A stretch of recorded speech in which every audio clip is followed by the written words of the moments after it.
जाए, माने आदमी इस बात को भी स्वीकार ले कि यदि हम अनेक हैं तो इसका माने जरूर रही है ना, तब भी सामाजिकता के लिए उपयुक्त वातावरण पैदा हो सकता है। अभी देखो घरों में भी क्या हो रहा है, हम इस सिद्धांत को नहीं मान रहे, हम इस तरफ चल दिए कि सबका सही अपना अपना है ना। बेसिक सिद्धांत, यदि हम घर में 4 लोग हैं और हम किन्हीं मुद्दों पर असहमत हैं तो इसमें कम से कम इस निष्कर्ष पे आ जाएं कि यार इसका मतलब या तो हम सब गलत हैं, है ना, या कम से कम एक गलत है। क्योंकि हम घर में किसी मुद्दों पर अनेक हैं और हम ये माने कि हम सब सही हैं, ये तो ठीक नहीं हो सकता, है ना। तो इससे क्या हो रहा है कि घर अभी ठीक है, सही अपना अपना, आपको ये ठीक लगता है आप ये करो, तो सामाजिकता नहीं आ रही। फिर परिवार में भी सामाजिकता क्यों नहीं आ रही? क्योंकि हम छोड़ दे रहे उसको कि यार तुमको जो ठीक लगता तुम करो, मुझे जो ठीक लगता मैं करूंगा, तुम भी अपनी जगह सही और हम भी। ऐसा होता नहीं है, हम दोनों अलग अलग होते हुए सही कैसे होंगे? तो इस पे भी यदि सहमति बन जाए, घर में भी इतनी हो जाए सहमति कि नहीं यार सही में एक होते हैं, गलती है तो जरूर हम, हमारे में अनेक मत आ रहे हैं, इसका माने हम में कुछ न कोई तो गलत है। इसको सेटल करने के लिए फिर समझने की परिवार अभी अध्ययन केंद्र नहीं है। परिवार अध्ययन का केंद्र क्यों नहीं है? क्योंकि हमने अपने अपने को समझदार मान लिया। वैचारिक मतभेद होते हुए भी दोनों अपने को समझदार माने हुए हैं, या चारों अपने को समझदार माने हुए हैं। तो इतना बड़ा सिद्धांत है ये, मतलब देखने में, क्योंकि मैं भी जब उसको पढ़ रहा था तो कह रहे हैं कि यदि किसी भी स्पष्टता हो जाए तो अभी सामाजिकता के लिए वातावरण स्पष्ट हो जाएगा, है ना। तो हम एक तरफ रन आउट होने से बचने का भी ऐड करेंगे, है ना, एक तरफ हम सिगरेट की लाइसेंस भी देंगे। तो इतने में ही गलत, इतने ही में स्पष्ट हो जाए यार दोनों चीजें एक साथ सही नहीं हो सकती। तो नहीं नहीं, वो जो हेल्थ मिनिस्ट्री है उसका ये काम सही है अपनी जगह, रन आउट होने से बचने के लिए ऐड देना चाहिए, है ना। और रेवेन्यू मिनिस्ट्री का अपनी जगह सही है, उसको सिगरेट बनाते रहना चाहिए। ये कैसे हो सकता है? दोनों अपनी अपनी जगह सही कैसे हो सकते हैं, है ना। तो युद्ध के हथियार भी बनाते रहना चाहिए और शांति का पैगाम भी चलाते रहना चाहिए। माने हम इतने विरोधाभासी, है ना। विकसित देश उसको कहेंगे जो हथियार ज्यादा, है ना। मतलब हम, सिंपल सिद्धांत है भाई, गलती यदि अनेक मत आ रहे हैं तो हम जरूर कोई ना कोई उसमें गलत है, सही में ही एक होते हैं। यही जागृति सिद्धांत है, मानव सही में एक है और गलती में एक है। तो कम से कम अपन अब घर में अप्लाई करना शुरू कर दें इस सिद्धांत को, क्योंकि इसका व्यवहारिक एप्लीकेशन देखना पड़ेगा। जब भी 4 लोगों में घर में मतभेद है तो ये नहीं कहा जाए कि मैं सही तुम गलत, बट ये तो कहा जाए कम से कम कोई तो गलत है यार इसमें, है ना। चलो मिलके समझने का प्रयास करते हैं कि सही का तरीका क्या होना चाहिए। नहीं तो वो निकल के ही नहीं आएगा, सामाजिकता उदय नहीं होगी, सब अपनी अपनी दिशा में चल देते हैं। तुम यार तुमको जो अच्छा लगता तुम करो, मुझे जो अच्छा लगता मैं करता हूँ, तीसरे को जो अच्छा लगता तुम करो। तो फिर वो सामाजिकता का उदय नहीं हो रहा। तो इतना स्ट्रांग लिख रहे हैं, यदि उपरोक्त सिद्धांत हृदयंगम हो जाए तो विश्व में सामाजिकता के लिए उपयुक्त वातावरण स्वयं ही उपस्थित हो जाए। यदि विश्व में हम ये भी स्वीकार कर लें कि यार अलग अलग मतभेद हैं तो कुछ तो गड़बड़ है, क्योंकि सही में तो मतभेद नहीं होने चाहिए।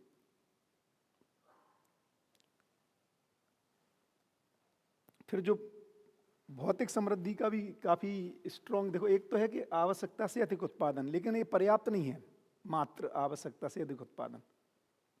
साथ में क्या जोड़ा? यदि हमने आवश्यकता से अधिक उत्पादन कर भी लिया और यदि सदुपयोग नहीं किया तो फिर जागृति प्रमाणित नहीं हो रही है, बल्कि दुरुपयोग होने से फिर हिरास पर चल दिया। और ऐसा अधिकांश देखने में आ रहा है, माने यदि मोटे ऑब्जर्वेशन देखें, है ना, कि अधिक पैसा आने के बाद बहुत सारे बच्चे बिगड़ने की तरफ चल दिए हैं, क्योंकि अब उनको समझ में नहीं आ रहा करना क्या है।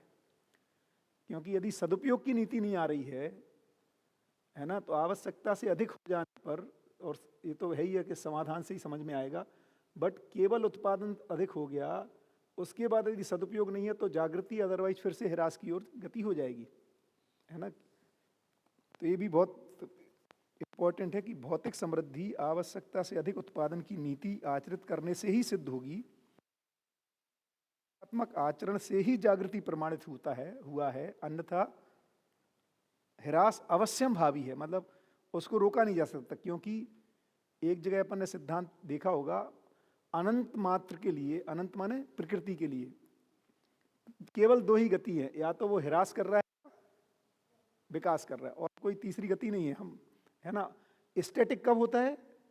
वो क्रिया पूर्णता, आचरण पूर्णता में स्थिरता हो रही है, पूर्णता के बाद निरंतरता है, उसके पहले तो या तो ऊपर जा रहे हैं या नीचे जा रहे हैं।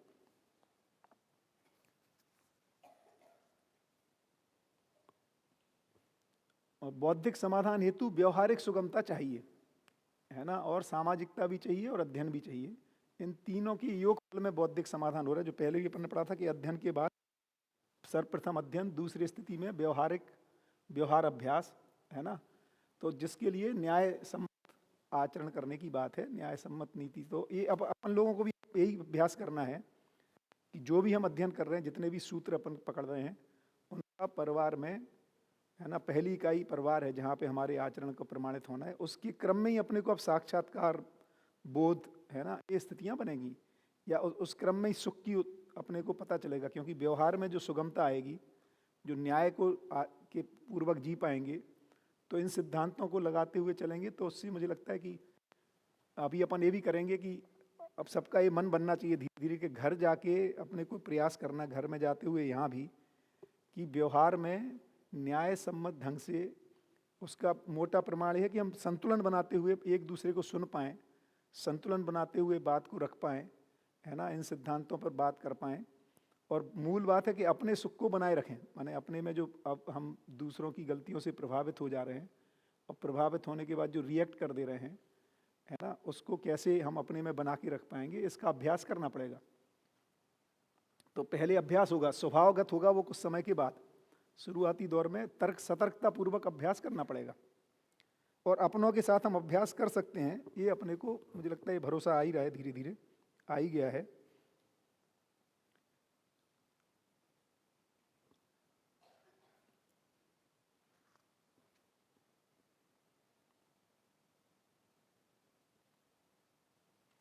तो मानव समाज में, मानव जागृत मानव परंपरा में मानवीयता की ही यथास्थिति, यथास्थिति माने मानवीयता उसका मिनिमम है, बना ही रहती है। लेकिन वो बनी रहती है तो कैसे बनी रहती है? क्योंकि उसकी सुरक्षा में संस्कृति, सभ्यता, विधि और व्यवस्था, ये चारों पूरकता विधि से काम करते हैं, है ना। तो संस्कृति, सभ्यता, विधि और व्यवस्था, ये जो नियम है, मानवीय आचार संहिता जिसको कह रहे हैं, और उसके कार्यक्रम जो पिछले उसमें आया था, उसका जो फैलाव है वो व्यवस्था के रूप में है ना। और जो संस्कृति है, जो मानव में जो संस्कार के रूप में है, उसके जो प्रचार प्रसार तरीका है, तो ये चारों के चार पूरक होने से सामाजिकता का बनी रहती है। केवल सामाजिकता माने मानव हो और उसके बाद ये सारे पूरक नहीं हो तो बनता नहीं, जो कि अभी के वातावरण में अपन देख रहे हैं कि संस्कृति, सभ्यता, विधि, व्यवस्था किसी और दिशा के लिए प्रेरणा दे रही है ना। जो जितना एडवर्टीजमेंट किया है ना, जो भी टेलीविजन्स में प्रोग्राम है, जिस तरह की मूवीज हैं, जिस तरह का साहित्य है, जिस तरह का, है ना, व्हाट्सएप पे या जिस तरह की भी जो है, तो ये जो जितना हमने अभी जो संस्कृति या जो विधि है जिसको संविधान कह रहे हैं, तो जो अभी की जो विधि व्यवस्था, संस्कृति और सभ्यता, ये पूरक नहीं है ना। ऑफ कोर्स उसकी वजह से परेशानी नहीं है, क्योंकि वो भ्रमित व्यक्तियों से, हम ही लोगों से बनी हुई है। उसमें बदलाव आने से मानवीयता का पोषण होते हुए ही जागृत मानव परंपरा अपने को मानवीयता को यथास्थिति में बनाए रख पाता है। और मानव समाज के गठन का जो मूल उद्देश्य है वो बेसिकली जागृति ही है, क्योंकि भय मुक्ति नहीं है। जबकि एक जगह, है ना, तीन ही तरह के भय हैं, प्राकृतिक भय, वास्तविक भय और मानव में निहित अमानवीय। तो आजकल यदि अपन देखें तो प्राकृतिक से तो मानव जाति मुक्त हो गया है लगभग, है ना। प्राकृतिक भय होते थे, आंधी आ गई, तूफान आ गया, बाढ़ आ गई, है ना। इन सब से हमने इस तरह के घर बना लिए, इस तरह की डिजाइन बना लिया है, इस तरह की मैकेनिज्म्स हैं जहाँ हमें पता चल जाता है। तो प्राकृतिक भय से हम मतलब एक तरह से उस पर नियंत्रण पा चुके हैं, है ना। पाशविक भय, पशुओं का भय जो पहले होता था कि शेर आ गया, चीता आ गया, सांप आ गया, है ना, लोगों की डेथ हो गई, उनको उठा के ले गया बच्चों को, उससे भी मानव जाति उभर चुकी है। अब यदि कोई एक बचा है तो वो है मानव में निहित अमानवीयता का भय, है ना। उसी के लिए मानवीय समाज की रचना होनी है, जिससे कि मानव में निहित जो अमानवीयता का भय है, जो कि अध्ययन पूर्वक मानवीयता में कन्वर्ट हो सके, मानव में आ सके। और उसी के लिए बता रहे हैं कि यदि जो किस तरह से मानवीयता, अमानवीयता, अतिमानवीयता का प्रादुर्भाव होता है या पता चलता है, क्योंकि विकास व ह्रास के भेद से ही अवस्था है और अवस्था भेद से ही आशा होती है।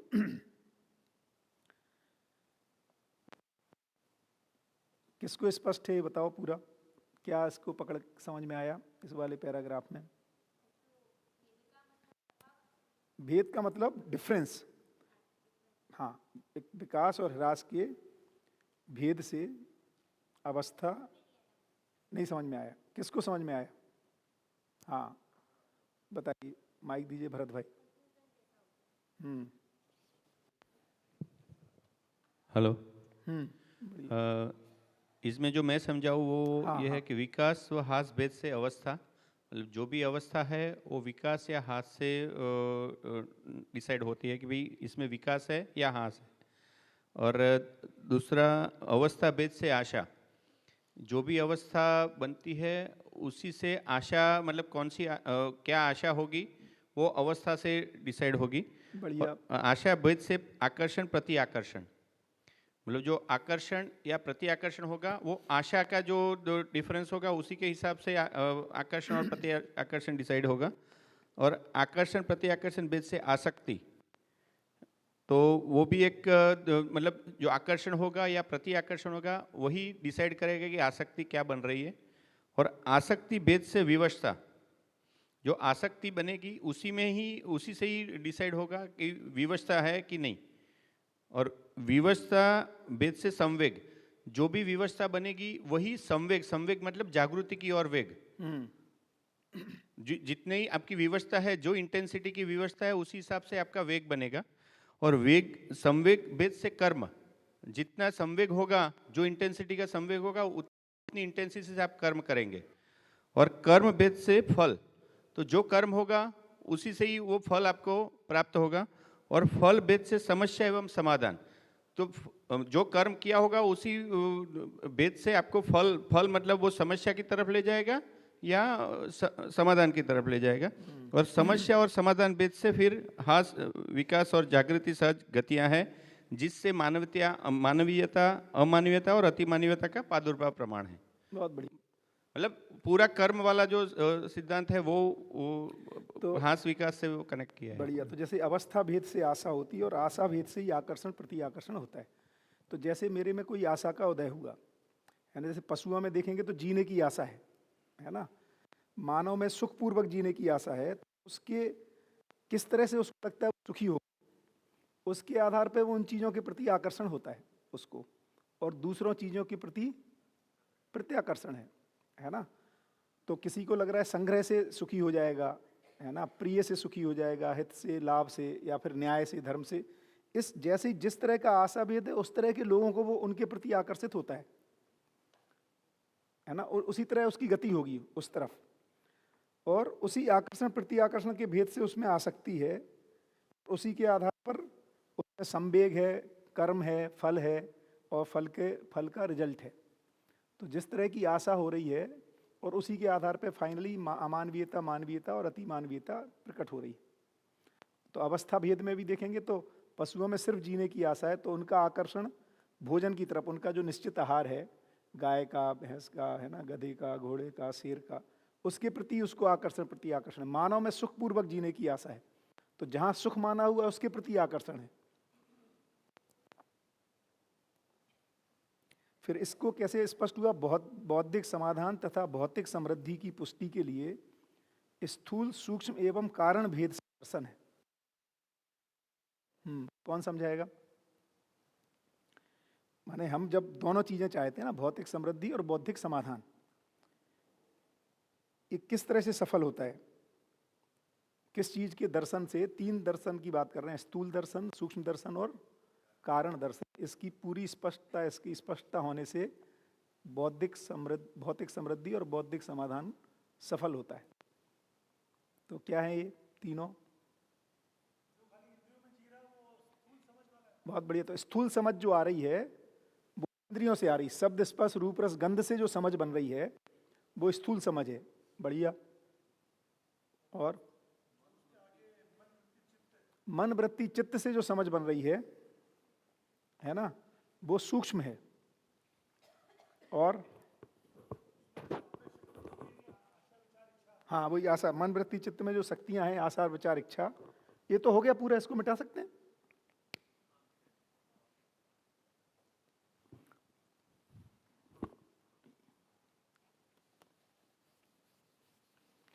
तो बेसिकली शरीर है, शरीर में जो इंद्रियगत है ना, इंद्रियों से जो हो रहा है वो स्थूल समझ है, शब्द स्पर्श रूप रस गंध से। फिर मन वृत्ति चित्त है ना, से जो आशा विचार इच्छा से जो समझ बन रही है वो सूक्ष्म है। और जो बुद्धि और आत्मा है ना, बुद्धि में अनुभव और बोध से जो समझ बन रही है वो कारण है। तो जो शरीर के द्वारा, इंद्रियों के द्वारा जो दर्शन हो रहा है, और जो सूक्ष्म से आशा विचार इच्छा से हो रहा है, और फिर जो कारण जो बुद्धि और आत्मा माने बोध और सच्चाइयों को समझने से, अनुभव से जो दर्शन हो रहा है, इस जब संपूर्ण दर्शन होने से ही भौतिक समृद्धि और बौद्धिक समाधान की पुष्टि हो पाती है, उसको हम सफल हो पाते हैं उसमें। तो समग्रता में दर्शन चाहिए जिसमें तीनों चीजें हो पाए। सहअस्तित्व, सहअस्तित्व महाकारण, तीनों चाहिए, स्थूल सूक्ष्म और कारण तीनों। एक्चुअली जो उसका जो कारण है, माने यदि आप देखिए ना, जो हमारी आशा विचार इच्छा जो काम कर रही है अभी, हम जो सुख की तलाश कर रहे हैं, उसका कारण क्या है? क्योंकि बुद्धि अनुभव संपन्न होना, आत्मा अनुभव संपन्न होना चाहती है। ये कारण है हमारे पीछे के जो सूक्ष्म शरीर, सूक्ष्म क्रियाकलाप हो रहा है।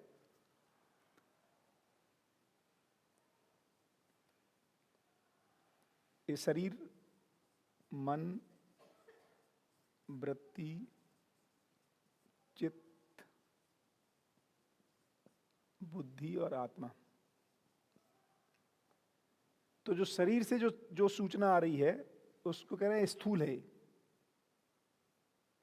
है ना, और ये सूक्ष्म। बट ये सब क्रियाकलाप हो ही क्यों रहे, कारण क्या है इसका? तो कारण ये है, जैसे हम कह रहे हैं ना, मानव क्यों काम कर रहा है कुछ भी, तो सुखी होने के लिए। होता कैसे है? तो जब तक बुद्धि में बोध नहीं होगा और आत्मा में अनुभव नहीं होगा, तब तक वो क्रियाशीलता सुख होने के लिए बनी हुई है।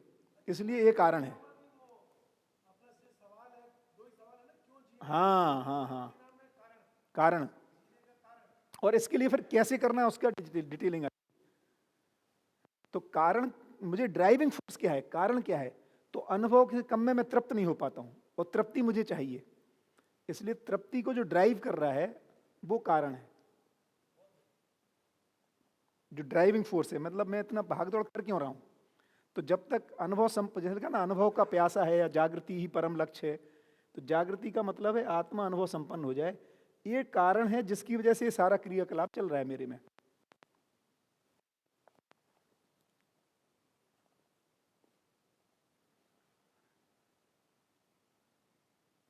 फिर ये बताओ, ये कौन स्पष्ट करेगा?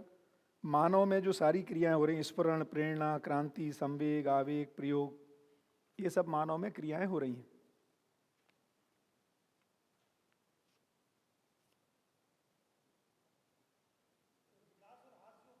हाँ, कौन इधर पे?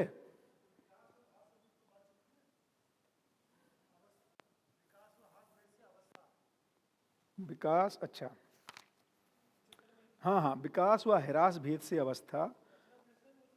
रचना रचना भी बोल सकते हैं। जो अवस्था में देख रहे तो जैसे जीव अवस्था और ज्ञान अवस्था, तो जीव अवस्था से अधिक विकसित होकर के ज्ञान अवस्था, मानव। तो अवस्थाओं में, या पदार्थ से प्राण अवस्था विकास की ओर, उससे ह्रास हो जाएगा तो फिर से पदार्थ अवस्था। बट जहाँ यहाँ पर चूंकि आशा की बात कर रहे हैं, तो कम से कम जीव अवस्था से शुरू कर रहे हैं, क्योंकि उनमें तो आशा है नहीं।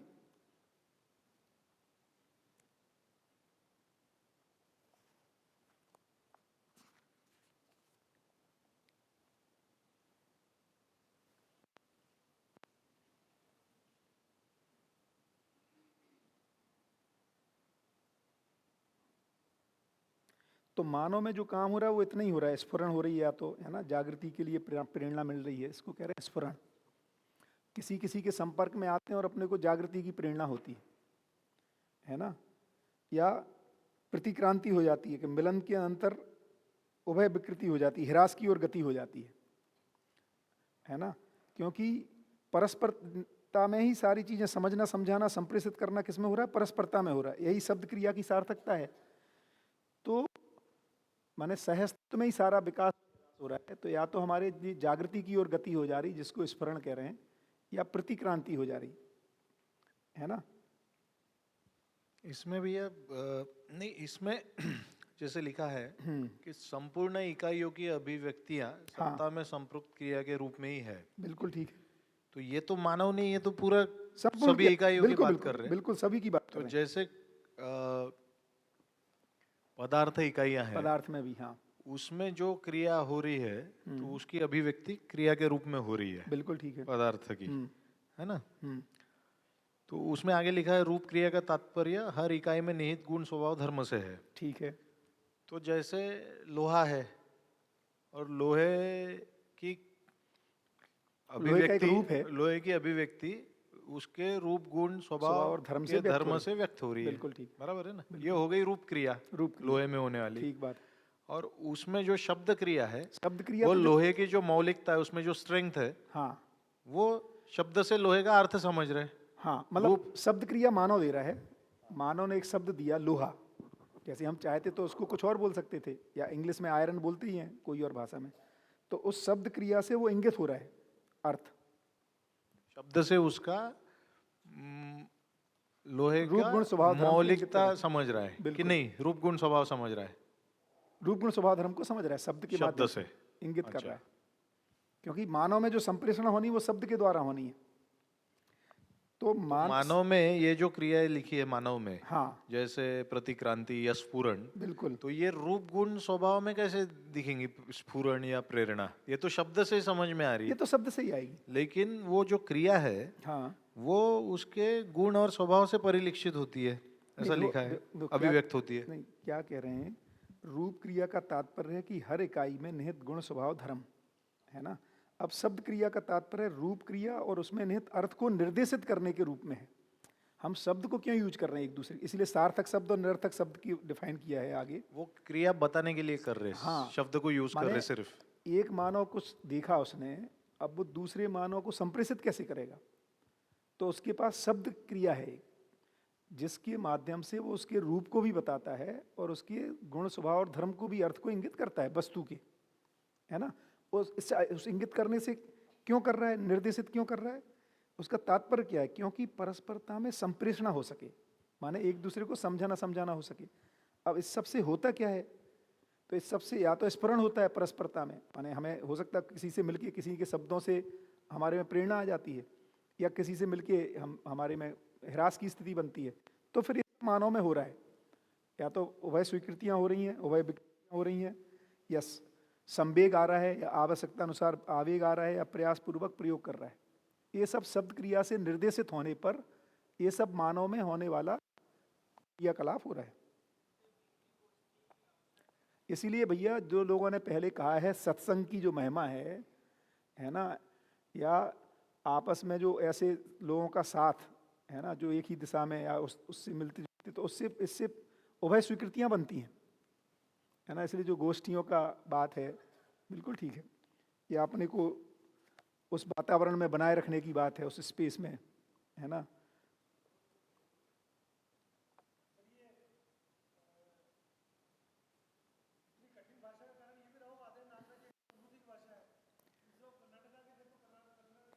नहीं, उससे भी अधिक इसमें क्या है कि बहुत सारे उन शब्दों को क्लियर किया गया है जो अध्यात्म में यूज हुए। अच्छा, चूंकि हम सब लोगों का, अधिकांश लोगों का अध्यात्म से ज़्यादा है नहीं जुड़ाव, इसलिए अपने लिए इतना बहुत सारे शब्द शायद उसके अर्थों में जाने की जरूरत नहीं होगी। जैसे परमानंद, आनंद, चिदानंद, ये सब पहले शब्द आए हुए हैं, है ना। तो उसको भी प्लेस किया है कि उन शब्दों को, शब्द वही लिए हैं लेकिन उनके अर्थों को बदल दिया है कि वास्तव में इसका अर्थ ये है। ऐसा बहुत जगह उन शब्दों को यूज किया। अशेष मानव, हाँ, संस्कृत में होगा, मुझे भी संस्कृत कहाँ पता। सही बात। हाँ, नॉर्मल लिख सकते थे सभी मानव। ये नहीं नहीं, वो उसका कारण ये है कि आप देखोगे ना, उसी फ्रेम में उन्हीं शब्दों को रिपीट नहीं किया है ना। एक पढ़ने की लय बनी रहे, एक वो कौतूहल भी बना रहे, उस सब से भी है। मानव का ध्यान आकर्षण भी होता रहे, क्योंकि उसी शब्दों को, बात वही है लेकिन उसको शब्दों को अलग ढंग से अरेंज करके कहा है कई बार। और बहुत सारा पुराने जो आदर्शवादी शब्द हैं उनको भी रीडिफाइन किया है।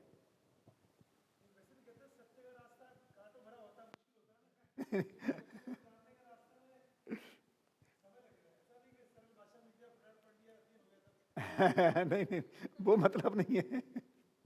वो तो क्योंकि फाइनली तो शब्द से वस्तु को ही पहुंचने की बात है, अर्थ से वस्तु तक पहुंचने की बात है। भैया हाँ। ये स्फुरण और प्रेरणा में क्या मतलब अंतर है, समझ नहीं आया कुछ ज़्यादा। दोनों जागृति की ओर प्राप्त मतलब वही प्रेरणा की गति की बात हो रही है तो। हाँ हाँ, सही बात है। स्फुरण माने जागृति की ओर प्राप्त प्रेरणा की स्फुरण संज्ञा है। और प्रेरणा किसको कहेंगे, है ना। तो मिलन के अनंतर, जैसे दो लोग मिले, उनके अनंतर उभय स्वीकृति जब हो रही है, उसकी ओर गति की प्रेरणा है। तो उभय स्वीकृति भी जागृति ही है, और जागृति की ओर प्रेरणा को स्फुरण कह रहे हैं। हाँ सही बात, दोनों एक ही जैसे लग रहे हैं। नहीं नहीं, ये तो सिंपल वो है, इसमें कोई आदि की जरूरत नहीं है, और बड़े बड़े काम है उसके लिए। हाँ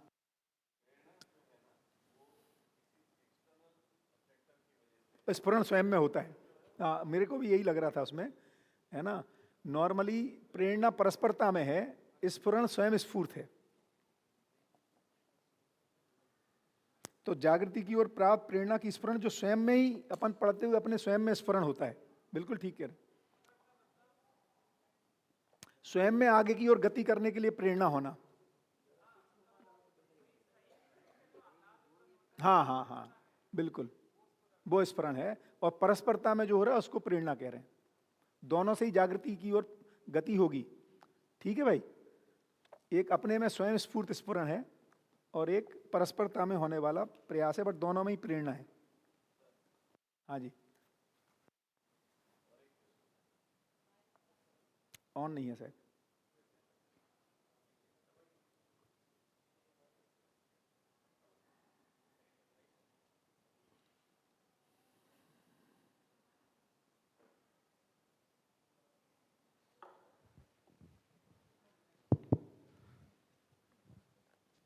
साफ है गिलास। हेलो हाँ जी, सर, अवधारणाएं स्पष्ट होने से अध्ययन संभवित होता है या अध्ययन करने से अवधारणाएं स्थापित होती है? अध्ययन करने से अवधारणाएं बनेंगी, अच्छा, और जितनी अवधारणाएं बनती जाएंगी उससे अध्ययन में और गति आएगी। ये परस्पर पूरक हैं दोनों। जैसे मतलब अपन 10th में पढ़ रहे हैं, मान लो एक कंसेप्ट क्लियर हो जाता है ना, तो उसके बाद दूसरे कंसेप्ट को क्लियर होने में और आसान हो जाता है, क्योंकि एक दूसरे से जुड़े हुए हैं।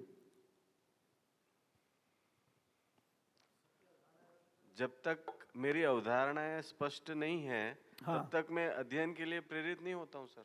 नहीं, परस्परता में प्रेरणा होगी ना।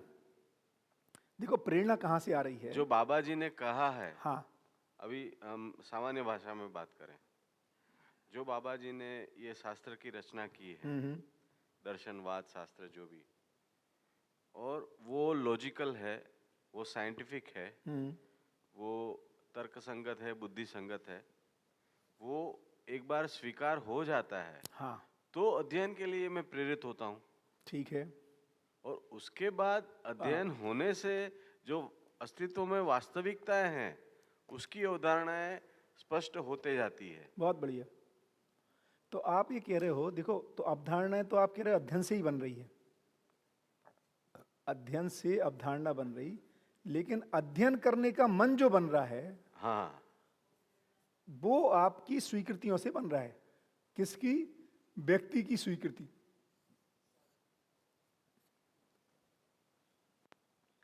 है ना? तो अवधारणा तो अध्ययन से बन रही है, लेकिन अध्ययन करने का जो मन है वो आपको व्यक्ति की, है ना, उसकी पवित्रता को देख के, उनकी, है ना, उनकी निष्ठा को देख के, उनके मानवीयतापूर्ण आचरण को देख करके, इससे आपको लगता है ये ठीक है। स्वीकृति से अध्ययन के लिए मन बनना है,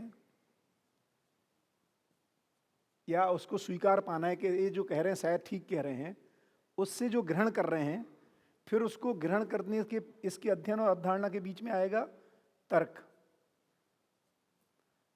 पे जांचना और अभ्यास में उसको देख पाना कि ठीक है कि नहीं। तो दो चीजें लगेंगी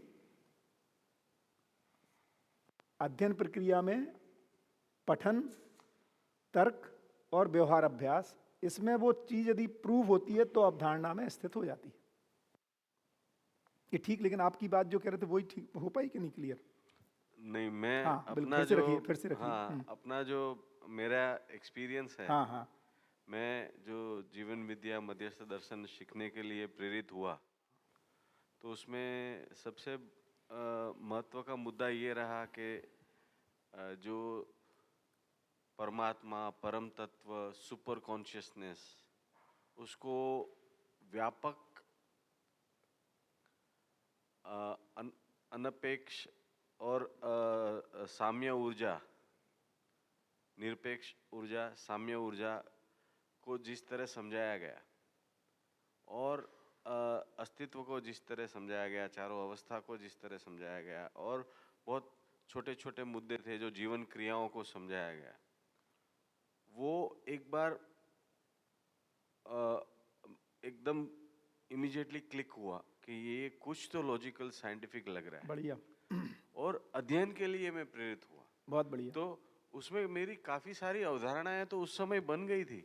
बढ़िया, तो बढ़िया। तो आप ये कह रहे हो कि एक पहले फेज में ही आपको जो व्यापक रूपी अवधारणा बनी, हाँ, है ना, हाँ, व्यापक की अवधारणा स्पष्ट हुई अपने में। ये कैसे हुई? लेकिन ये जो प्रोसेस हुआ, माने वो भले ही किताब से नहीं पढ़ा हो, चर्चा हो, उसी का नाम अध्ययन है। तो ये भी जो अवधारणा बनी, एक अध्ययन से बनी। उस अध्ययन को अपन अभी कह रहे हैं परस्पर संवाद मान लो, है ना। परस्पर संवाद हुआ, उससे जो सूचना मिली, उस पे आपने जो तर्क लगाया और आपको वो तर्क पे ठीक लगा, स्वीकार हुआ, है ना, तर्क स्वीकार हो गया, है ना। और इसमें जो इसके ऊपर जो आपका व्यवहार अभ्यास है, इसमें क्या व्यवहार अभ्यास हुआ कि इसमें जो व्यवहार अभ्यास है कि अभी तक हमने जो माना हुआ था कि कोई और कुछ करता है ना, तो अभी तक जो उसको मान करके आप में स्वीकृति नहीं करता, तब ऐसा कुछ नहीं है, मेरे ही करने से चीजें या मेरे करने से होती हैं, इस तरह की जो आप में जो स्वीकृतियां बनी, तो एक लेवल का अध्ययन से एक मेजर अवधारणा आप में आ गई, और फिर इससे आपको और आगे का विश्वास बना, मतलब स्वीकृति हुई व्यक्ति की भी या जो कहा जा रहा है उसके ऊपर कि यार ये बात ठीक है, तो शायद आगे की बातें भी ठीक होंगी। उसके आधार पे फिर फर्दर अध्ययन कर रहे हैं, और उसके आधार पे और भी जो बची शेष अवधारणाएं वो बन रही हैं। कौन सी शेष अवधारणा है? ये मानव के बारे में, या उसमें भी देखेंगे प्रधान रूप में तो जीवन के बारे में, है ना, और मानव में जो जीवन में जो जागृति क्रम है, जागृति क्रम और जागृति के बारे में, है ना, ये अवधारणा बन रही है। ये ठीक है? बढ़िया, बहुत बढ़िया। Thank you sir. हाँ जी, आशीष भाई।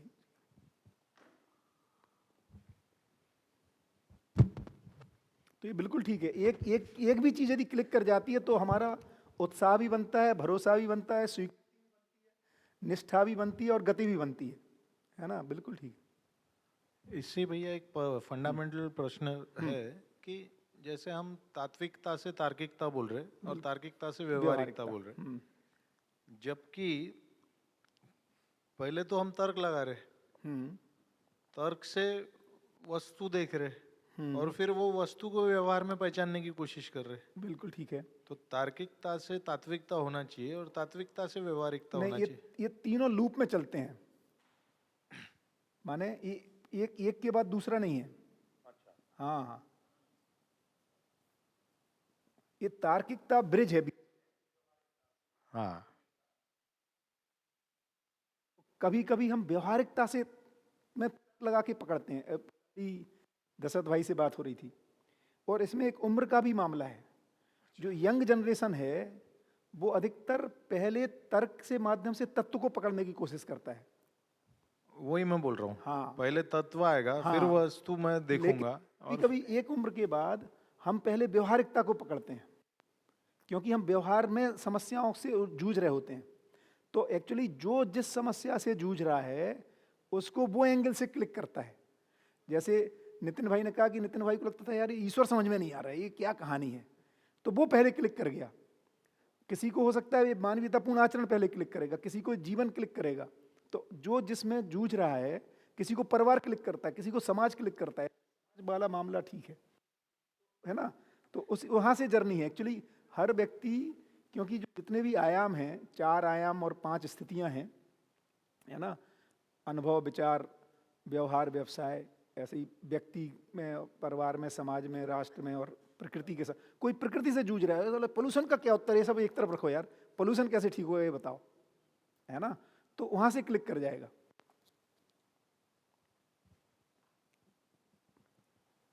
बढ़िया, तो इसी के आधार पर फिर डिसाइड कर रहे हैं वो सार्थक शब्द और निरर्थक। सार्थक शब्द वो हैं जो किसी वास्तविकता को इंगित कर रहे हैं, निश्चित क्रिया को निर्देश की सार्थक, और इसके विपरीत की निरर्थक। तो बहुत सारे शब्द तो हम लोग आजकल यूज कर रहे हैं जिनका बहुत ज्यादा मीनिंग मतलब उस सच्चाई को इंगित ही नहीं करते हैं। फिर धर्म ही धारणा है ना। और फिर देखो ये तो खैर अपने को पता ही है, पदार्थ अवस्था का धर्म अस्तित्व है, प्राण अवस्था का अस्तित्व सहित पुष्टि है। और धारणा के अनुकूल दूसरे ढंग से फिर स्फुरण और, है ना, प्रतिक्रांति को बताया कि जो धर्म के अनुकूल चेष्टा है। हाँ, इस पे लगाओ भाई।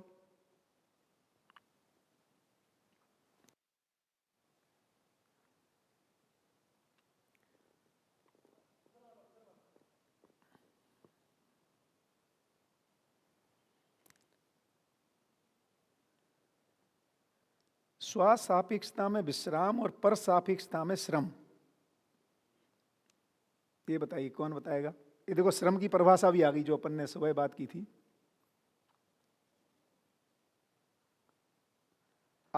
आशा और उपलब्धि के बीच में ऋणात्मक स्थितियां ही श्रम है, जो अपन ने कल सुबह बात की आज। तो जिस आशा से अनुरूप हमने उपलब्धि के लिए प्रयास किया और उसमें जो गैप रह गया, है ना, वही श्रम है। तो स्वसापेक्षता में विश्राम और पर सापेक्षता में श्रम, ये कौन स्पष्ट करेगा, क्या समझ में आया इससे, और इसका प्रैक्टिकल एप्लीकेशन क्या होगा, माने घर में, परिवार में इसका एप्लीकेशन क्या है। स्वसापेक्षता में विश्राम का तथा पर सापेक्षता में श्रम का प्रसव है। हाँ, आत्मा अनुरूप, है ना, क्योंकि स्व को स्पष्ट किया है आगे। आत्मा की प्रेरणा से संपन्न संकल्प, इच्छा, आशा और विचार ही स्वसापेक्ष है। तो जब हम आत्मानुगामी ढंग से चल रहे हैं, है ना, तब स्वसापेक्ष, तभी हमारे में विश्राम है। अदरवाइज दो ही स्थितियां, या फिर हम वस्तुओं से, शरीर से, है ना, या जड़ पक्ष में आसक्ति होगी हमारे में, उससे फिर समस्या का प्रसव है या श्रम का प्रसव है। तो ये भी हमें बार बार ध्यान रखने की जरूरत है कि हम क्या चीज हमें को चला रहा है ना। और जड़ पक्ष के साथ आसक्ति माने उसमें ही मैं सुख को ढूंढ रहा हूँ, सुख की निरंतरता को ढूंढ रहा हूँ। उसमें जितना सुख है उतना है ही, जड़ पक्ष में सुख नहीं है ऐसा नहीं है। जड़ पक्ष में जितना सुख है उतनों को पकड़ के चलने में दिक्कत नहीं है, उसमें जो निरंतर सुख की कामना है उसमें गड़बड़ी है।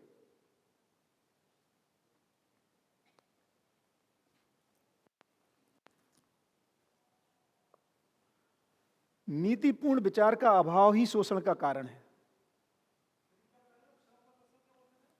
जो पेज नंबर 78 पे श्रम की डेफिनेशन है ना,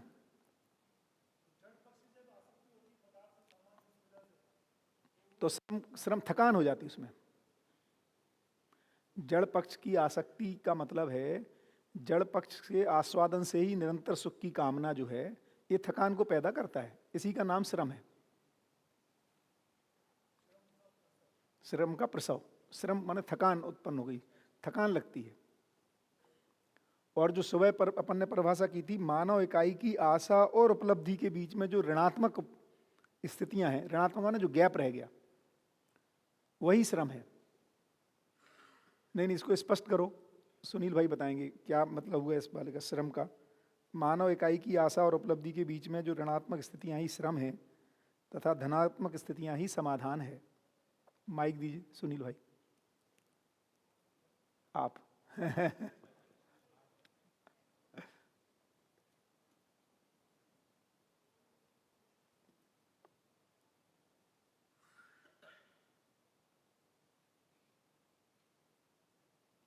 एक उदाहरण के हुआ था ना क्वेश्चन, इसकी व्याख्या करें, उदाहरण के द्वारा स्पष्ट करें।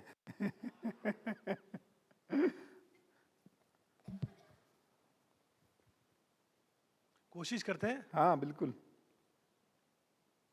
आपने ये बताया था ना कि मानव इकाई की आशा और उपलब्धि के बीच में, तो जैसे मैं कुछ आशा करता हूँ, योजना बनाता हूँ, फिर कार्य योजना बनाता हूँ, बहुत बढ़िया। फिर कुछ फल आता है, फल अगर मेरे आशा के अनुरूप आ जाता है तो विश्राम है, और अगर नहीं आया तो थकान है। बहुत बढ़िया। तो वो थकान जो है वही श्रम है, हाँ, श्रम का शोभ श्रम है। का प्रसव है। सुबह श्रम का शोभ था। हाँ, श्रम शोभ का प्रसव। क्षोभ है या श्रम है, एक ये बढ़िया हो गया। समय तो श्रम का क्षोभ हो रहा था, अब श्रम का प्रसव हो रहा है, ये क्या है?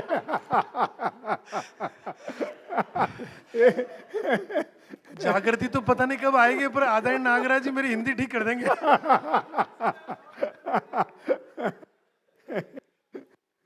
बढ़िया बढ़िया, गुड। तो क्या होगा कि हाँ, तो ये शब्दों, अभी क्या होगा धीरे धीरे ना, जब शुरू में अध्ययन करते हैं, पठन करते हैं, तो शब्दों, बहुत सारे शब्दों से जूझ रहे हैं, फिर शब्दों के मूल में अर्थ समझ में आने लगता है, फिर वस्तु समझ में आती, तो शब्द फिर अच्छा ये क्या, ठीक है, इसका अर्थ समझ में आ गया, हो गया। बहुत बढ़िया। हाँ कृष्णा भाई कुछ कह रहे हैं।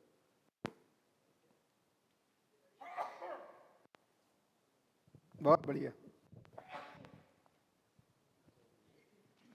इसी को समझाऊं एक बार? हाँ हाँ बताओ बताओ, बिल्कुल। एक स्टेप पीछे से जाके। हाँ हाँ। इसके पीछे वाली जो लाइन है, स्व सापेक्षता में विश्राम तथा पद सापेक्षता में श्रम का प्रसव है। हाँ, ये पर सापेक्षता कह रहे, ये परतंत्रता भी है, पर सापेक्षता ही परतंत्रता है, स्व सापेक्षता ही स्वतंत्रता है। तो परतंत्रता में हमेशा श्रम का प्रसव है। हाँ, बढ़िया। तो यहाँ पे स्व का मतलब है आत्मा, तो स्व सापेक्षता का मतलब है कि आत्मा पहले कारण है। तो आत्मा की आशा क्या है? आत्मा की आशा है सह अस्तित्व में अनुभूति। तो अगर सह अस्तित्व की अनुभूति के सापेक्ष हम कार्य कर रहे हैं तो श्रम का विश्राम है। बहुत बढ़िया। और इसके अनंतर कुछ भी कार्य कर रहे हैं, यानी कि पर सापेक्षता, यानी सह अस्तित्व की अनुभूति के अलावा जड़ पदार्थों से अगर आसक्ति है, मानव से मोह है, तो इसमें श्रम है और दुख का कारण है। बहुत बढ़िया। तो नीचे जो है, मानव इकाई की आशा और उपलब्धि के बीच में ऋणात्मक स्थितियां ही श्रम तथा धनात्मक स्थितियां ही समाधान है। तो यहाँ मानव इकाई की आशा का मतलब क्या हो गया? मानव किसकी सापेक्षता में है? आत्मा की। और आत्मा की आशा क्या है? सह अस्तित्व में अनुभूति। तो उसके अनुकूल काम करते हैं तो श्रम का क्षोभ नहीं है, यानी विश्राम है।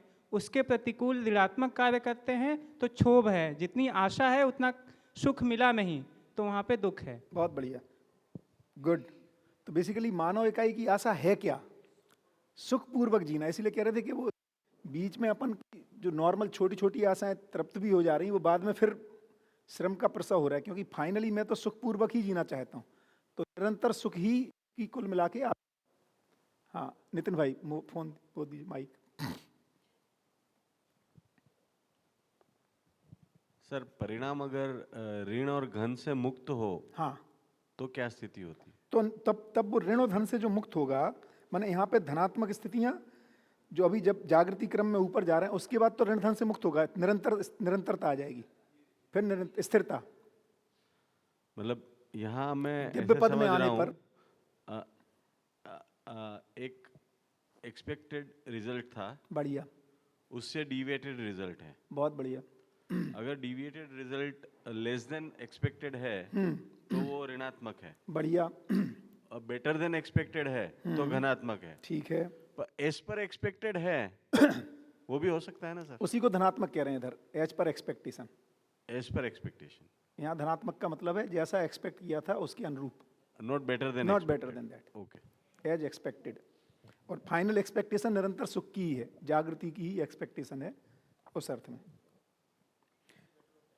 हाँ, अब ये वाला और बहुत अच्छा एक सूत्र मुझे लगा, नीतिपूर्ण विचार का अभाव ही शोषण का कारण है जो स्व पर दुख का कारक है। इसको क्या स्पष्ट करेंगे? Page number 79, first bullet.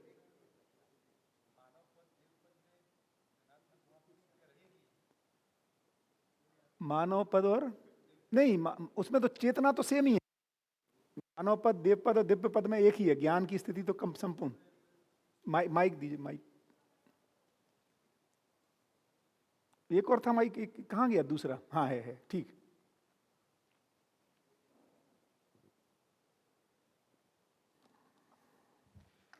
जो आप बोल रहे हो कि धनात्मक ऋणात्मक स्थितियां होती है भ्रमित मानव में, हाँ, तो मानव और देव मानव या मानव पद के बाद आपके जैसा आप चाहते हो वैसे ही रिजल्ट आ रहे होते हैं मानव के बाद। तो मानव- धनात्मक बनी रहेगी ना फिर? हैं? धनात्मक स्थितियां ही बनी हाँ, रहेगी ना फिर? मक्खी बनी रहेंगी। तो निरंतरता ही हुई ना फिर? माने इस चीज की, माने उसमें जो आत्मक स्थितियां हैं तो बिल्कुल उसकी निरंतरता ही है। इसीलिए मानव पद के बाद श्रम का विश्राम हो गया है हर समय। हाँ, बिल्कुल ऐसा ही तो है। ऐसा नहीं कह सकते ना कि दिव्य पद में ही निरंतरता होगी? नहीं, इसमें भी इसमें श्रम के विश्राम की निरंतरता है। श्रम का जो विश्राम हो गया मानव पद में, इसकी तो निरंतरता आ गई इधर। ठीक है, माने ऐसा नहीं कि ये जो मानव पद में जब प्रमाणित कर रहा है,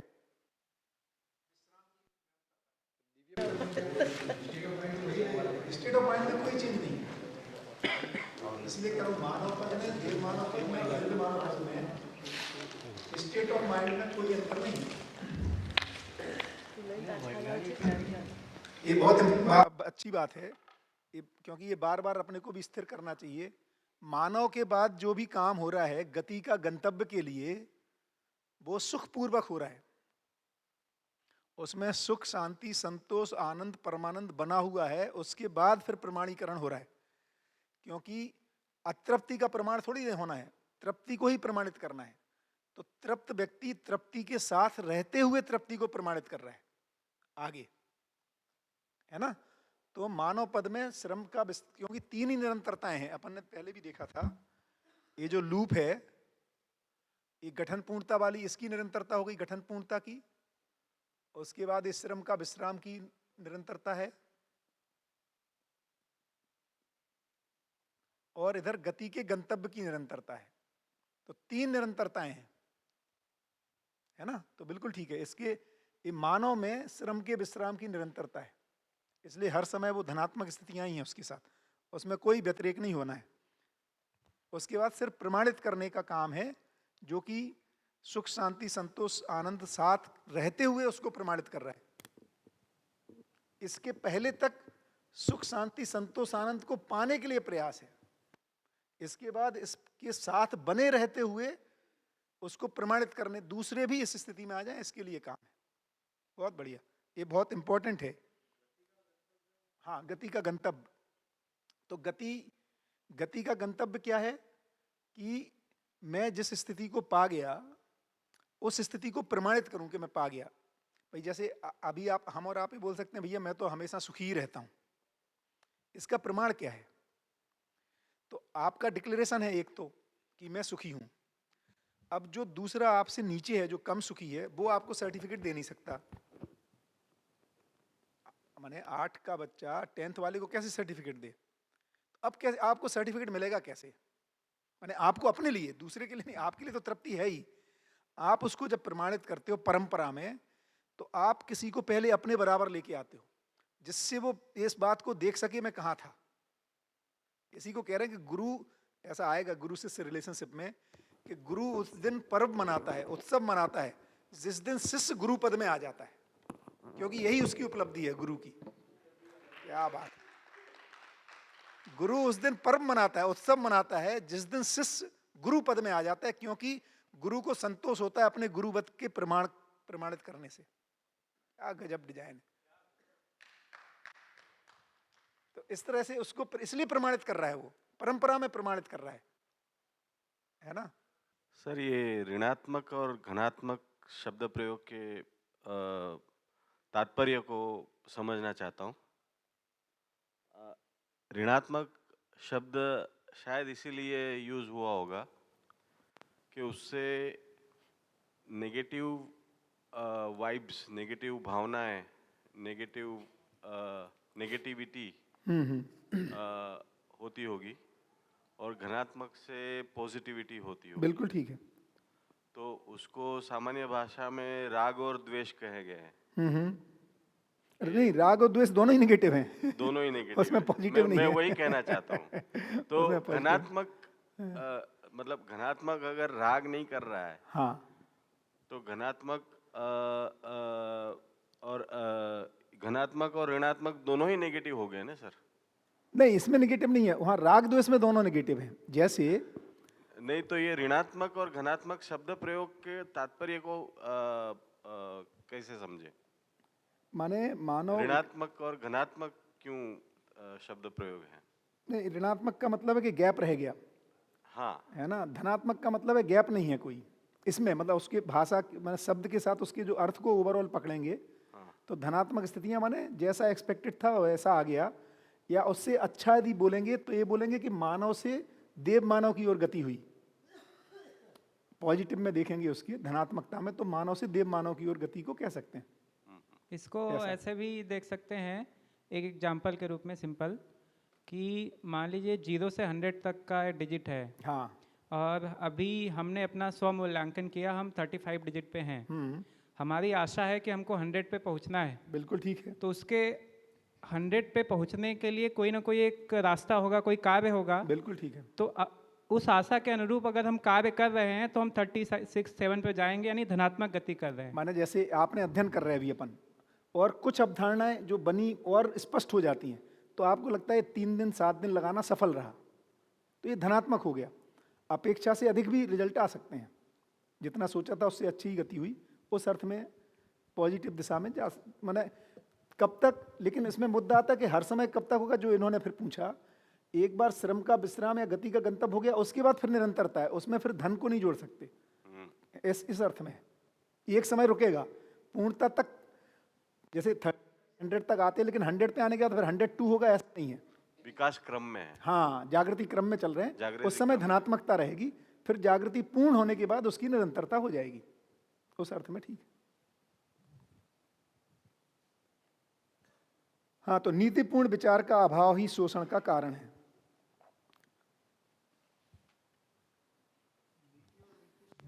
हाँ, इसमें रीति और नीति है, मेरा भी क्वेश्चन मार्क लगा है उसमें, वैसे फिर भी ट्राई कर सकते हैं, है ना।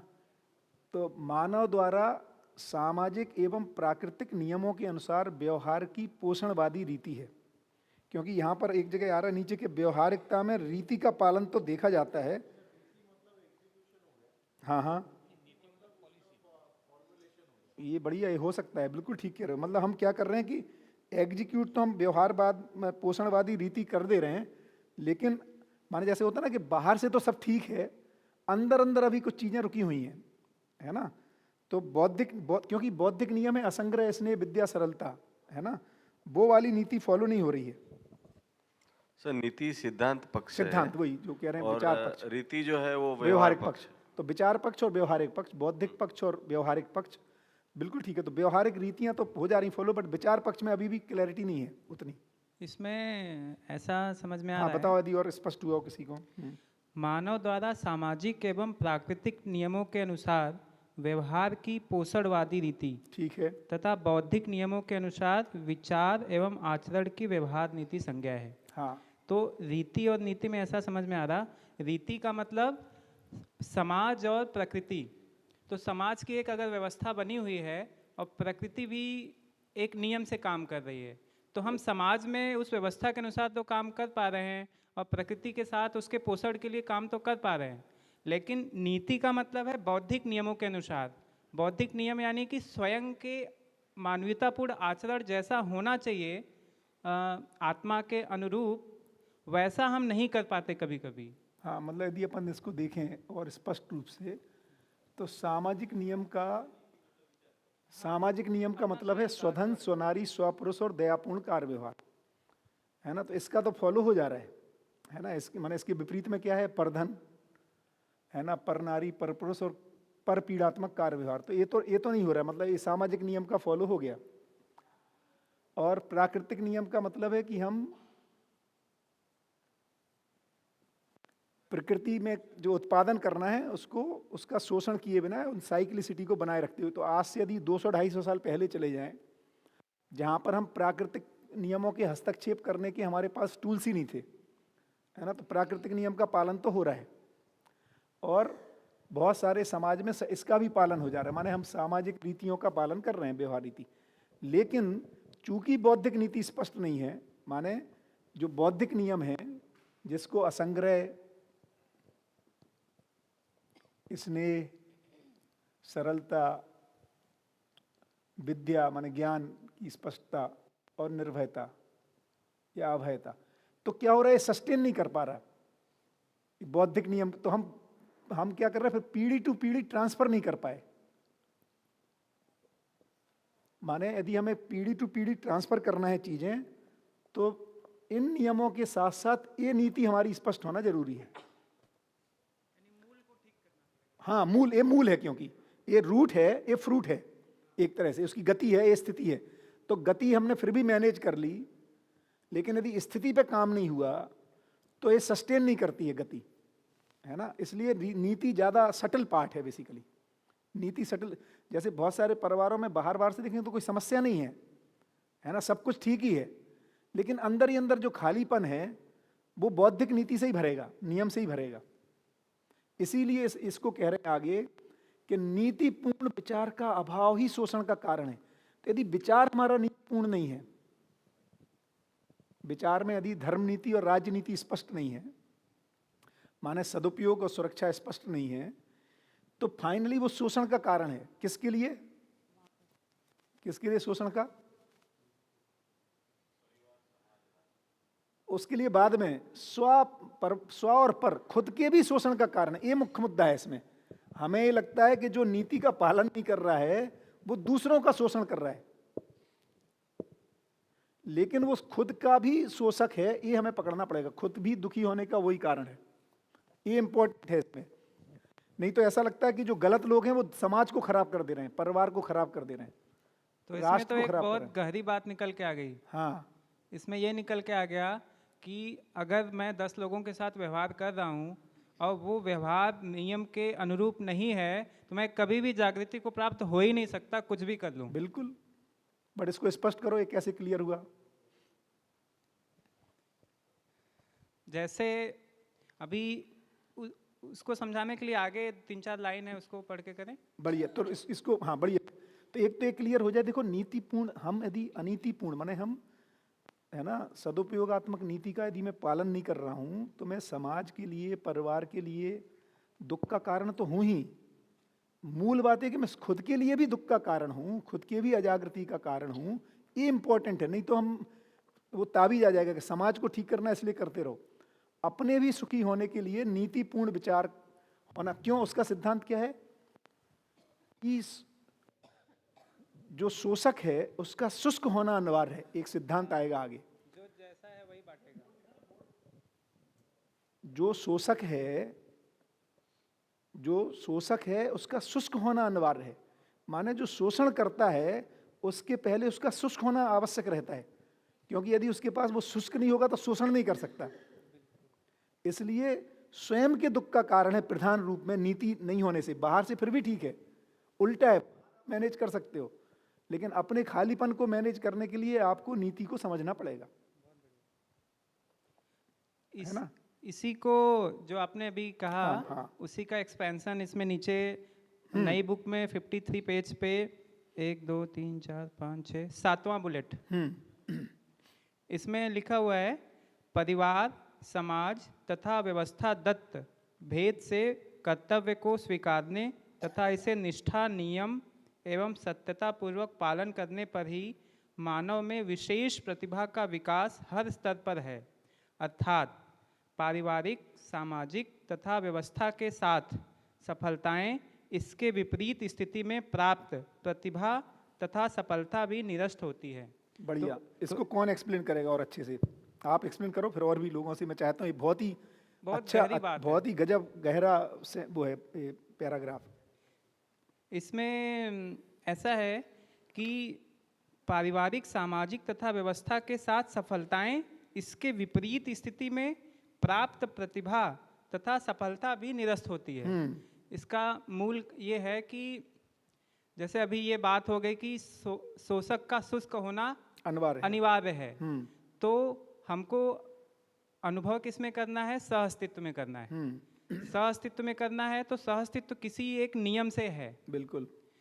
तो उस नियम से है तो उसमें क्या क्या आता है? मैं स्वयं आता हूँ, परिवार आता है, समाज आता है, पूरी प्रकृति आती है। बिल्कुल ठीक है। तो सहअस्तित्व पूरकता के साथ है।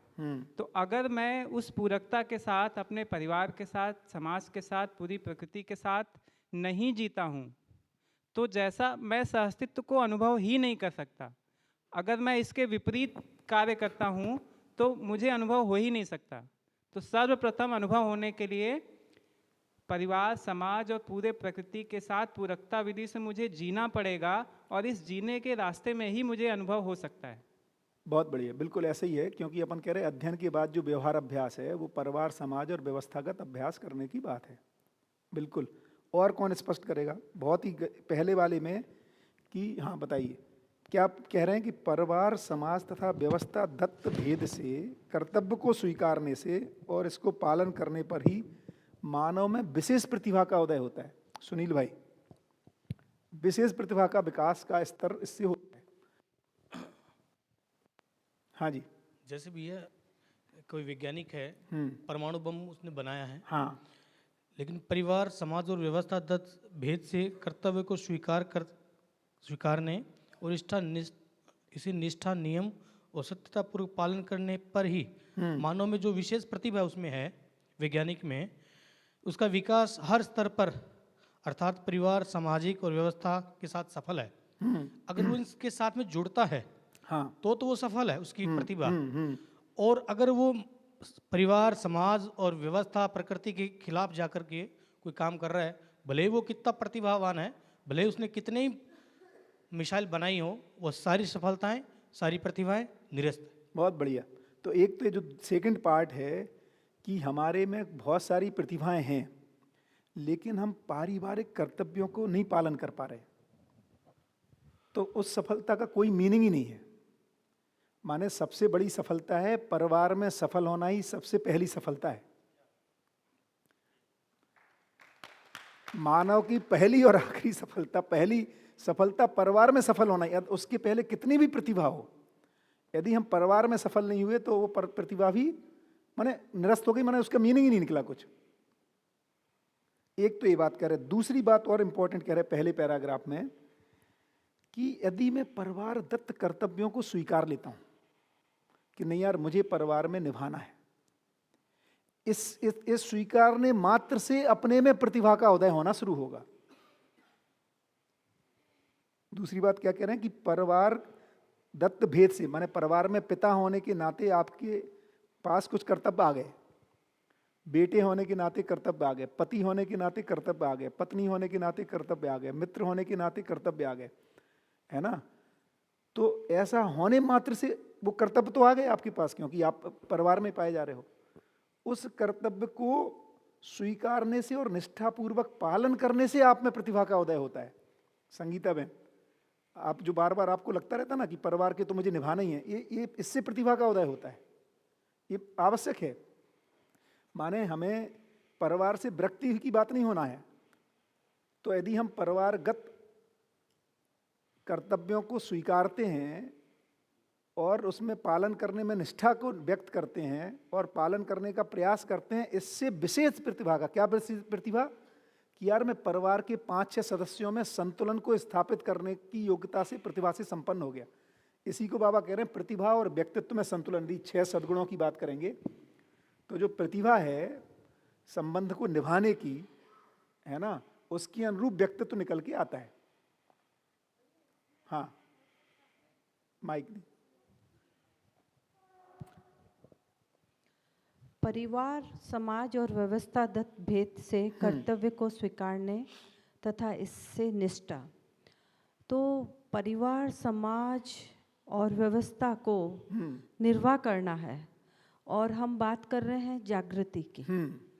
और जागृति जब भी हो सकती है जब व्यापक पदार्थावस्था और मानव को समझ पाए। बिल्कुल ठीक है। जब मानव को समझेंगे तो वो समझदारी हमारे अंदर आएगी। बिल्कुल ठीक है। जब एक व्यक्ति मानव को समझेगा और समझदारी आएगी तो वो समाज में भी वही कार्य करेगा, ठीक है, परिवार में भी वही कार्य करेगा, जबकि उसकी दृष्टि बदल जाएगी। बिल्कुल वो ये नहीं देखेगा कौन गलत कर रहा है या सही कर रहा है, वो उसकी जागृति में सहायक होगा, क्योंकि बोलेगा ये तो अज्ञानतावश कर रहा है। बिल्कुल ठीक है। तो उसके अज्ञानता को दूर करके जागृति में सहायक करेगा, वही चीज होगी। बहुत बढ़िया, यही है। तो फाइनली जागृति का मतलब ही क्या है?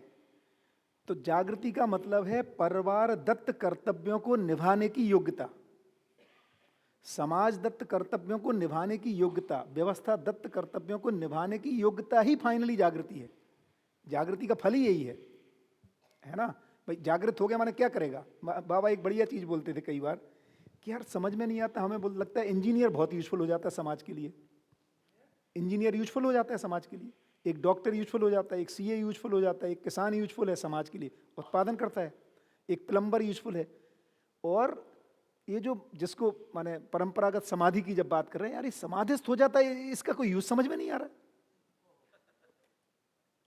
ये क्या कर रहा है फिर समाज में, है ना? माने एक तरह से वो पीड़ा परंपरागत जिसको जब कह रहे हैं कि उसके बाद बोले क्या करता है, बस उसके बाद उसको किसी से लेने देना ही नहीं है अब। तो इसमें ये भी कह रहे हैं कि जागृति का मतलब ही है कि भैया वो परिवार, समाज और व्यवस्था के कर्तव्यों के पालन के योग्य हो गया है ना? तो जो समाज में आप जो काम कर रहे हैं इससे योग्यता बढ़ती ही है, प्रतिभा संपन्न होता ही है व्यक्ति। हाँ जी,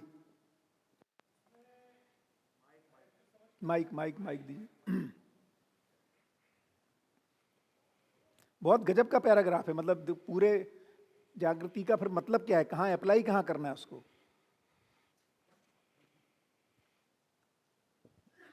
इसमें मैं जो समझ पाया कि कोई भी मानव हाँ अपने परिवार में जो संबंध है, हाँ जी, फिर समाज के साथ जो संबंध है और व्यवस्था मतलब प्रकृति के साथ संबंध है, हाँ, इसको समझता है और निर्वाह करता है नियम से, सत्यता से, तो सफलता है। और इसके विपरीत अगर वो कुछ और सफलता पा ले, पैसा कमा भी ले, तो वो कोई काम की नहीं। और ये नहीं कर पाए तो सारी निरस्त है, कोई मीनिंग नहीं तो निकला। इसमें थोड़ा सा ये वाक्य जो है ना सर आखिरी, हाँ इसमें थोड़ा सा व्याकरण का मिस्टेक मैंने अभी वो वहाँ चेक किया जो ओरिजिनल पढ़ा है बहन के पास, हाँ हाँ, उसमें कि इसका अर्थ पूरा निकल नहीं रहा। पारिवारिक, सामाजिक तथा व्यवस्था के साथ सफलताएं, इसके विपरीत स्थिति में तो सफलताएं के बाद है लिखा उसमें। अच्छा, हाँ ठीक है, ठीक है, और फिर फुल स्टॉप है, ठीक है, फिर अगला सेंटेंस, तब तो हाँ, बैठ रहा है ये। ठीक, बिल्कुल ठीक, तो ये था। बिल्कुल एक से पहले एक और मुझे को कंफर्म करना था, हाँ 78 पे नीचे, हाँ मानव द्वारा सामाजिक एवं प्राकृतिक नियमों के अनुसार हाँ व्यवहार की पोषणवादी रीति हाँ, और बौद्धिक नियमों के अनुसार विचार और आचरण की व्यवहार नीति। ठीक बात है। तो ये जो ऊपर व्यवहार है ना सर, प्राकृतिक नियमों के अनुसार व्यवहार, हाँ ये व्यवसाय लिख दे तो अच्छा है ना? हाँ हाँ, वो ठीक, बिल्कुल ठीक है, व्यवसाय ही है वो व्यवसाय वो है, व्यवसाय। क्यों व्यवहार तो सामान्यतः न्याय के लिए होता है ना। बिल्कुल ठीक। एक्चुअली उसका कारण ये है कि व्यवहार में भी जैसे आगे आया, बौद्धिक और भौतिक दोनों पक्ष इन्वॉल्व रहते हैं व्यवहार में। तो जब आप व्यवहार करते हो बच्चे के साथ तो उसको खाना भी खिलाते हो, उसको कपड़े भी ला के देते हो, उसको पेन पेंसिल भी लाते हो, तो उसको उनका अर्जन कहाँ से हुआ उन वस्तुओं का? उसके लिए प्राकृतिक नियमों का पालन करते हुए होना है। व्यवहार में भी सारा व्यवसाय किस में अर्पित होगा? तो बड़े में वो छोटा समाय है, इनबिल्ट है। हाँ, क्योंकि व्यवहार के लिए वस्तु चाहिए, भौतिक पक्ष के बिना व्यवहार नहीं, केवल भौतिक व्यवहार नहीं है। क्योंकि पेज नंबर 73 पे आपने हाँ वो नीचे से तीसरा बुलेट देखो, हाँ तो यहाँ व्यवहारिक सुगमता का मतलब है न्याय सम्मत नीति संपन्न आचरण। हाँ तो सामान्यतः सब मैंने जो पढ़ा अब तक ये सुना कि आदमी या तो कार्य करता है, व्यवहार करता है। हाँ व्यवहार का मतलब है एक मानव का दूसरे मानव के साथ उभय तृप्ति के लिए, सुख के लिए किया गया श्रम, ठीक है। है ना। तो तो उसमें उसमें व्यवहार में कार्य समाया हुआ है। हाँ समाया हुआ है, पर मूल प्रधान उसमें वो है। हाँ न्याय। प्रधानता का अंतर है, बस बस बस बस। बिल्कुल ठीक, बिल्कुल ठीक है, बढ़िया। इसमें एक थोड़ा सा लिंकेज समझ में आ रहा है। हाँ क्या, फिर से बोलो, मैं मिस कर दिया। हाँ एक थोड़ा लिंकेज इसमें हाँ हाँ समझ में बताइए आ रहा है बताइए बताइए। कि जैसे हम कहते हैं कि जो जैसा है वैसा करता है, या इसके स्थिति विपरीत, के अनुसार गति है। हाँ, इसके विपरीत ऐसा है कि जैसा सोचता है और करता है वैसा वो हो जाता है। जैसे आप अच्छा सोचते हैं और अच्छा करते हैं तो अच्छा हो जाते हैं। दोनों साइकिल है actually, साइकिल है ना। साइक्लिक है। तो इसमें ये समझ में आ रहा कि अगर हम मानव, देव मानव और दिव्य मानव का दायरा देखें तो मानव का जो दायरा है वो परिवार तक है, परिवार तक सोचता है, प्रधान रूप करता में। है प्रधान रूप में। प्रधान रूप में देव मानव का दायरा समाज तक है, समाज। और दिव्य मानव का दायरा व्यवस्था तक है, व्यवस्था पूरे व्यवस्था बिल्कुल तक है। बिल्कुल ऐसे ही। ठीक है। बहुत तो इस रूप में अगर देखें तो अभी इसमें है कि परिवार में जीना, समाज में जीना और व्यवस्था में जीना। तो अगर हम परिवार में जीते हैं तो हम मानव पद में पहुंचने के लिए तैयारी करते हैं, तो जैसा करते हैं वैसा होने की तरफ अग्रसर है। बिल्कुल। उसकी समाज के रूप में अगर हम करते हैं तो देव मानव बहुत बनने की तैयारी कर रहे हैं। बिल्कुल ऐसे ही। व्यवस्था के रूप में करते हैं तो दिव्य मानव की तैयारी करते हैं। बिल्कुल, जैसा सोच रहे हैं, बहुत जैसा कर रहे हैं वैसा हम हो जाएंगे, तो इससे एक मोटिवेशन मिलता है बिल्कुल ऐसा ही कि है। बिना ऐसा किए हम वहाँ तक नहीं पहुँच सकते। बिल्कुल ठीक है, और यही कह रहा ऐसा- पैराग्राफ। हाँ, बिल्कुल ठीक है। और ऐसा इसमें इस तरीके से होगा कि जो जितने मूल्य हैं सारे, साक्षात्कार का मतलब यही है कि मूल्यों की स्वीकृति हो जाना। बिल्कुल ठीक है। तो अगर हम परिवार में जी रहे हैं तो परिवार में जीने के लिए जितने मूल्य की आवश्यकता है वैसा जीते जीते उनका साक्षात्कार हमारे मन में हो जाएगा। बहुत बढ़िया, बहुत ब्यूटीफुल। यही होना है। यदि हमने परिवार की जिम्मेदारी स्वीकार ली, पारिवारिक कर्तव्यों को स्वीकारने से और निष्ठा से आपको इससे कम में कोई मूल्यों का साक्षात्कार नहीं होना है।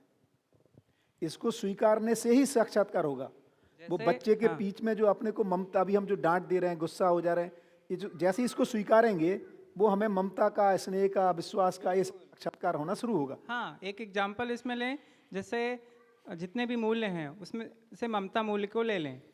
तो अभी तो हमने पढ़ा है ममता क्या है, उसके आधार पे व्यवहार करेंगे, लेकिन उस आधार पे व्यवहार करते करते करते करते वो इतना पुष्ट हो जाएगा कि बिना ममता के मेरा जीना ही नहीं बनेगा। उसमें बिल्कुल उसमें जो सुख आने की बन गया तो इसलिए वो सहज होने लगे। तो वही धीरे धीरे एक अवधारणा बन जाएगी और एक स्वीकृति के रूप में वो पुष्ट हो गई।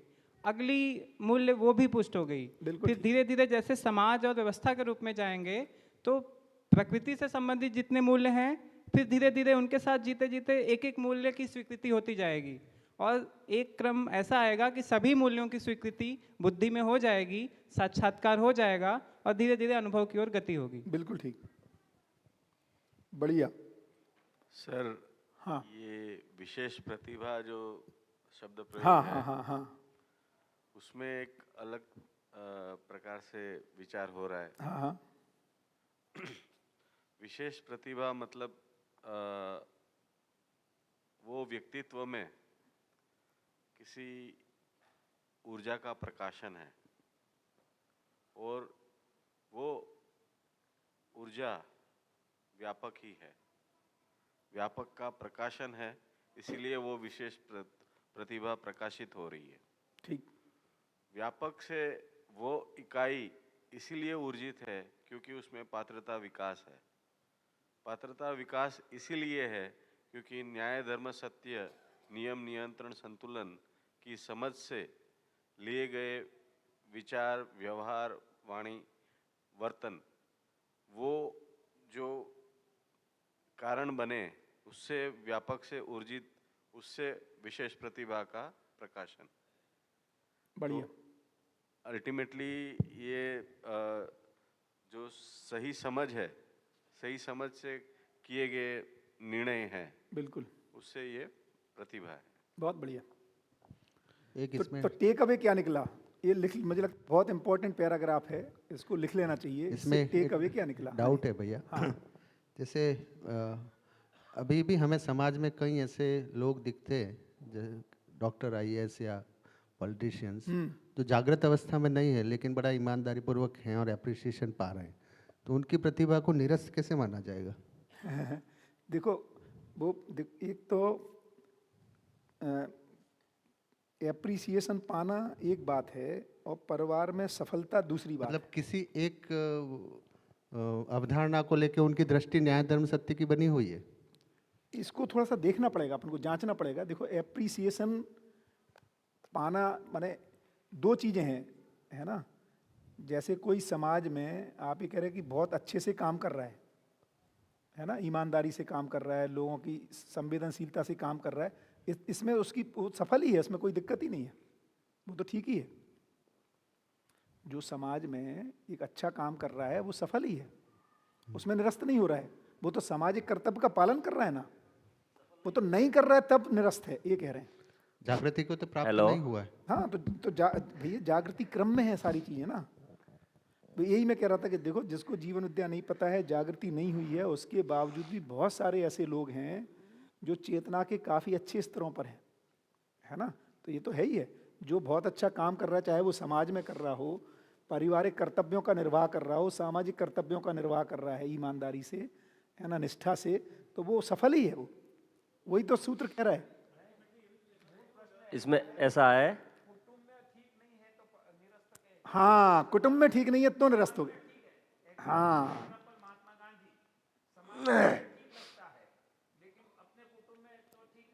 बस बस ये इसमें जो बेसिक चीज हुई है, हाँ, कि जो एक सूत्रता है, जो मेरे लिए ठीक है वो कुटुंब के लिए भी ठीक है, और जो क्रम से बढ़ने की बात है व्यवस्था के लिए भी ठीक है, तीनों के एक सूत्रता को पहचानना पड़ेगा, नहीं तो विशृंखलता हो जा रही। हाँ जी सादुल भाई। इसमें ऐसा है, हमें लगता है कि वो समझदारी से काम कर रहे हैं, अच्छे कर रहे हैं। इसका बढ़िया से उदाहरण आपको आगे वाले जी बताएंगे। वो वहां से टूट के तो यहाँ आए हैं आंदोलन कर करके। नहीं अपन अभी ऐसे ही माने, बहुत सारे लोग कुटुंब में भी बहुत अच्छे से जी रहे हैं, अच्छे से जीते हैं, समाज में भी जी रहे होंगे, व्यवस्था का भी निर्वाह कर रहे हैं। नहीं होता ये है, जितनी वो चाहते हैं ना, वो हर दिन की चाहत के अनुसार रिजल्ट उनका कम होता जाता है। हाँ, श्रम का शो भी होता है, इसीलिए उनसे ही पूछना पड़ेगा। अभी हमारे बिल्कुल ठीक है, आखिर वो आदमी टूटा हुआ ही मिलता है अधिकतम। मेरा भी ऐसे ही कहना है, बट उसको अपन आदमी टूट ही जाता है, मार्जिन ऑफ एरर छोड़ के चले। हाँ। है ना, उस पॉसिबिलिटी को बंद ना किया जाए, उस पॉसिबिलिटी को बंद नहीं करना चाह रहा हूं मैं। अजय भैया, मेरा ये मानना है कि जब हम यहाँ आए हैं, इकट्ठे हुए हैं, तो हम क्या कर सकते हैं जीवन विद्या के माध्यम से, है ना, दर्शन के माध्यम से, उस पर अगर जाए तो ठीक है। महात्मा गांधी की याद है और वो आए, क्या इससे क्या मतलब है? इसीलिए मैं कह रहा हूँ एग्जाम्पल से कुछ नहीं होता ना, जो है यहाँ से है।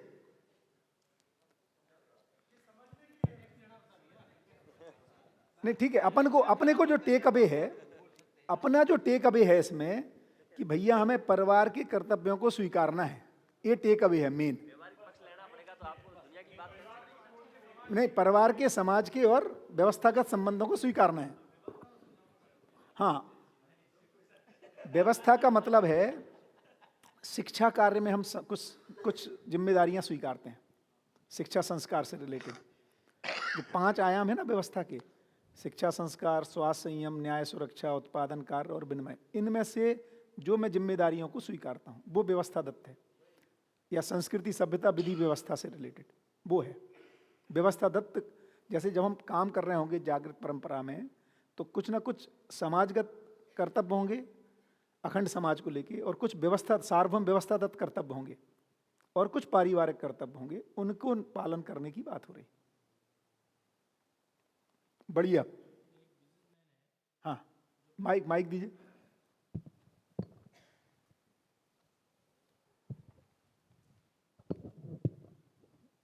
जैसे भैया एक बिजनेसमैन है, हाँ, वो अपने पारिवारिक कर्तव्यों को पूरा करता है, नहीं, ठीक अभी है? अभी अभी वो सही है, अपना उदाहरण लाओ। तो दूसरे का लाने से क्या हमें सही में पता नहीं चलता हो क्या रहा है उधर।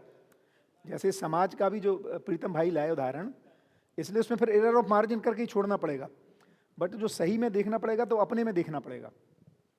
माने ऐसा लग सकता है दूर से कि वो क्या कर रहा नहीं कर रहा, बहुत मुश्किल पड़ता है कहना। जो प्रकृति के नियमों के खिलाफ काम कर रहा है, जो वही मैं कह व्यवस्था रहा के, हूँ, अब बताइए तो तो उसको अपन प्रतिभाशाली थोड़ी कहेंगे। नहीं, वही मैं कह रहा हूँ। तो वो एक सूत्र, इसलिए तो मैंने कहा कि एक सूत्रता चाहिए। तो पॉइंट भाई ने उठाया कि भैया कुटुंब को छोड़ के अपन या प्रकृति को छोड़ के हम समाज में आ गए, तो एक सूत्रता की मुख्य बात है। बिल्कुल ठीक है, बढ़िया। संगठन विघटन भेद से रूप, रूप भेद से विकास, विकास भेद से क्षमता। टेक पहली वाली लाइन का जो मेजर टेक अवे मुझे लगता है कि भैया अपनी योग्यता बढ़ाने के लिए इस बात को स्वीकारें, हमें परिवार में संबंधों का निर्वाह करना है। परिवार दत्त कर्तव्यों का निर्वाह करने के लिए निष्ठा बना लें, उसको करेंगे, उसकी योग्यता से संपन्न होना शुरू हो जाएगा। हाँ,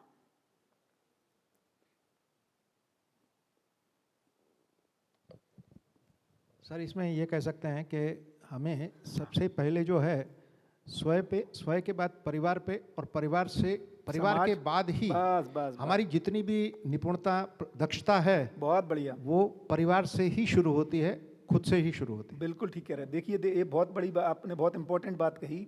अभी हम जब समाज में काम करते हैं तो ऐसा लगता है कि कोई एक व्यक्ति समाज में काम कर रहा है परिवार का, ऐसा है नहीं। एक्चुअली परिवार समाज में योगदान करता है। माने परिवार किसी एक व्यक्ति को फ्री कर दे वो एक अलग बात है ना, कि आप, बट वो परिवार का रिप्रेजेंटेटिव है, वो परिवार समाज में काम कर रहा है। अभी क्या हो रहा है कि वो व्यक्ति हाईलाइट हो जाता है, जबकि वो परिवार का प्रतिनिधि के रूप में परिवार समाज में काम कर रहा है। ये मुख्य बात है एक सूत्रता में, है ना। तो जब हम समाज में काम कर रहे हैं तो एक्चुअली कहने के लिए तो व्यक्ति होगा, बट वो he is representing that family है भी, कि जो श्रेय जाता है वो पूरे परिवार को जाता है ना। ऐसा है डिजाइन, बिल्कुल ठीक कह रहे हैं। तो क्रम ऐसा ही है, सही क्रम ऐसा ही है। कर्तव्य जैसे बताया तो उसमें बौद्धिक रूप से उसका पोषण करना और शारीरिक रूप से भी पोषण, फिजिकल फैसिलिटी प्रोवाइड करना, दोनों कर्तव्य दोनों। तो उसमें प्रेफरेंस में क्या रखते हैं? नहीं भैया, प्रेफरेंस तो कहना मुश्किल है, वो आवश्यकता का आकलन होगा, उसके अनुसार होगी। माने जब मुझे लगता है कि वो पहले फिजिकल फैसिलिटी प्रोवाइड नहीं करने वाले का कर्तव्य का जो क्षोभ है, हाँ, उसलिए वो मानसिक वो उसका डैमेज होता रहता है। नहीं, मुझे लगता है दोनों ही करने पड़ेंगे। इसीलिए मैं कह रहा हूँ कि उसको प्रेफरेंस करना ठीक नहीं है, क्योंकि मानव में दोनों आयाम जुड़े हुए हैं, शरीर भी है और जीवन भी है। हम एक के ऊपर दूसरे को एक करना गड़बड़ हो जाएगा। समग्रता में मानव तो कंबाइंड है, इसलिए समग्रता में ही देखना पड़ेगा उसको, और आवश्यकता अनुसार। भूख लगी है तो खाना भी। अब देखिए आपका उत्तर कहाँ से, देखो आता सवाल कहाँ से आता है। देखो सवाल आ रहा है गरीबी से, वो खाना उपलब्ध नहीं कर पा रहा है, फिर वहाँ पे कॉम्प्रोमाइज कर लेता है। वही तो कह रहा हूँ कि सवाल हमारा गरीबी से आ रहा है, जबकि मानव जाति समृद्ध है, मानव जाति के रूप में, क्योंकि धरती समृद्ध है ना।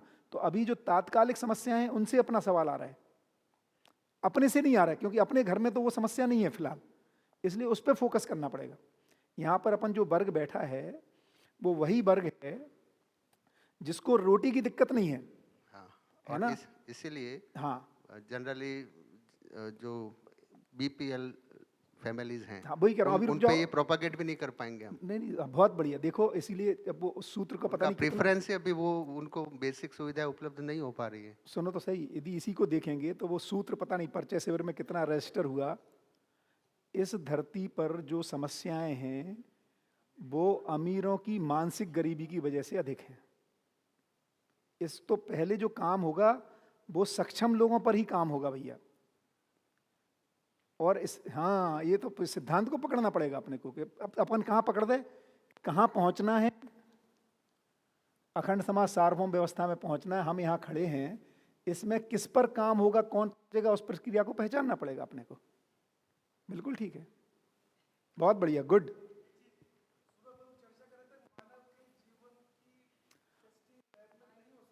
हाँ समझदार हुआ, इसका परिवार में मिलेगा कि मानव अकेले में कुछ नहीं करता, कार्य व्यवहार हो परिवार समाज, बिल्कुल। तो कोई व्यक्ति समाज में और प्रकृति के साथ अच्छा काम करेगा। आपने बोला नाम बोलते हैं, नाम ले रहा हूँ, लेकिन परिवार में फेल हो जाए, संबंधों में बिल्कुल ठीक है। शांति ना हो पाए। तो भैया वो सारी सफलताएं कितनी प्रतिभा के बाद सफलताएं निरस्त हैं, क्योंकि उसका अपने में खालीपन है, उसको निरस्त कह रहे हैं। क्या निकला क्या, आदि वो कभी अपने में बैठ के मूल्यांकन करता है, कुछ उपलब्धि नहीं हो रही।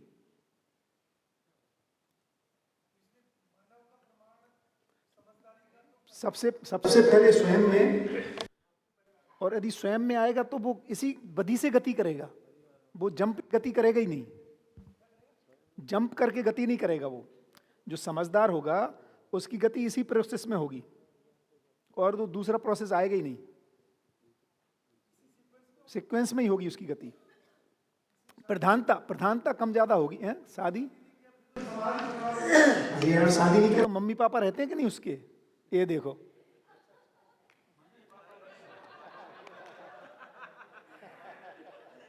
भाई बहन माता पिता मित्र 7 संबंध में एक ही मिस हुआ भाई।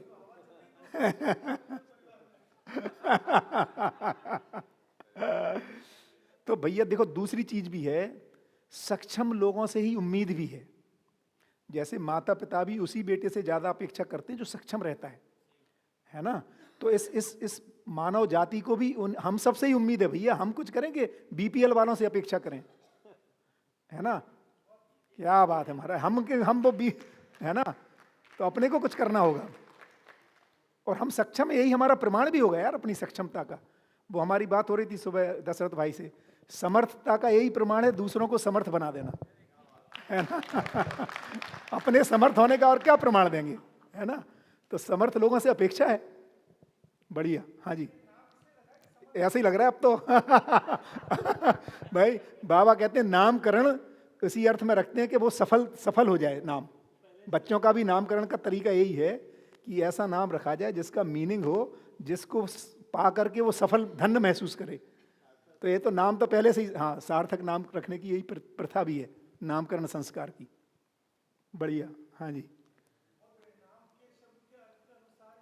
बिल्कुल। एक्चुअली जीवन स्वीकारता भी है नाम को उस अर्थ में। भैया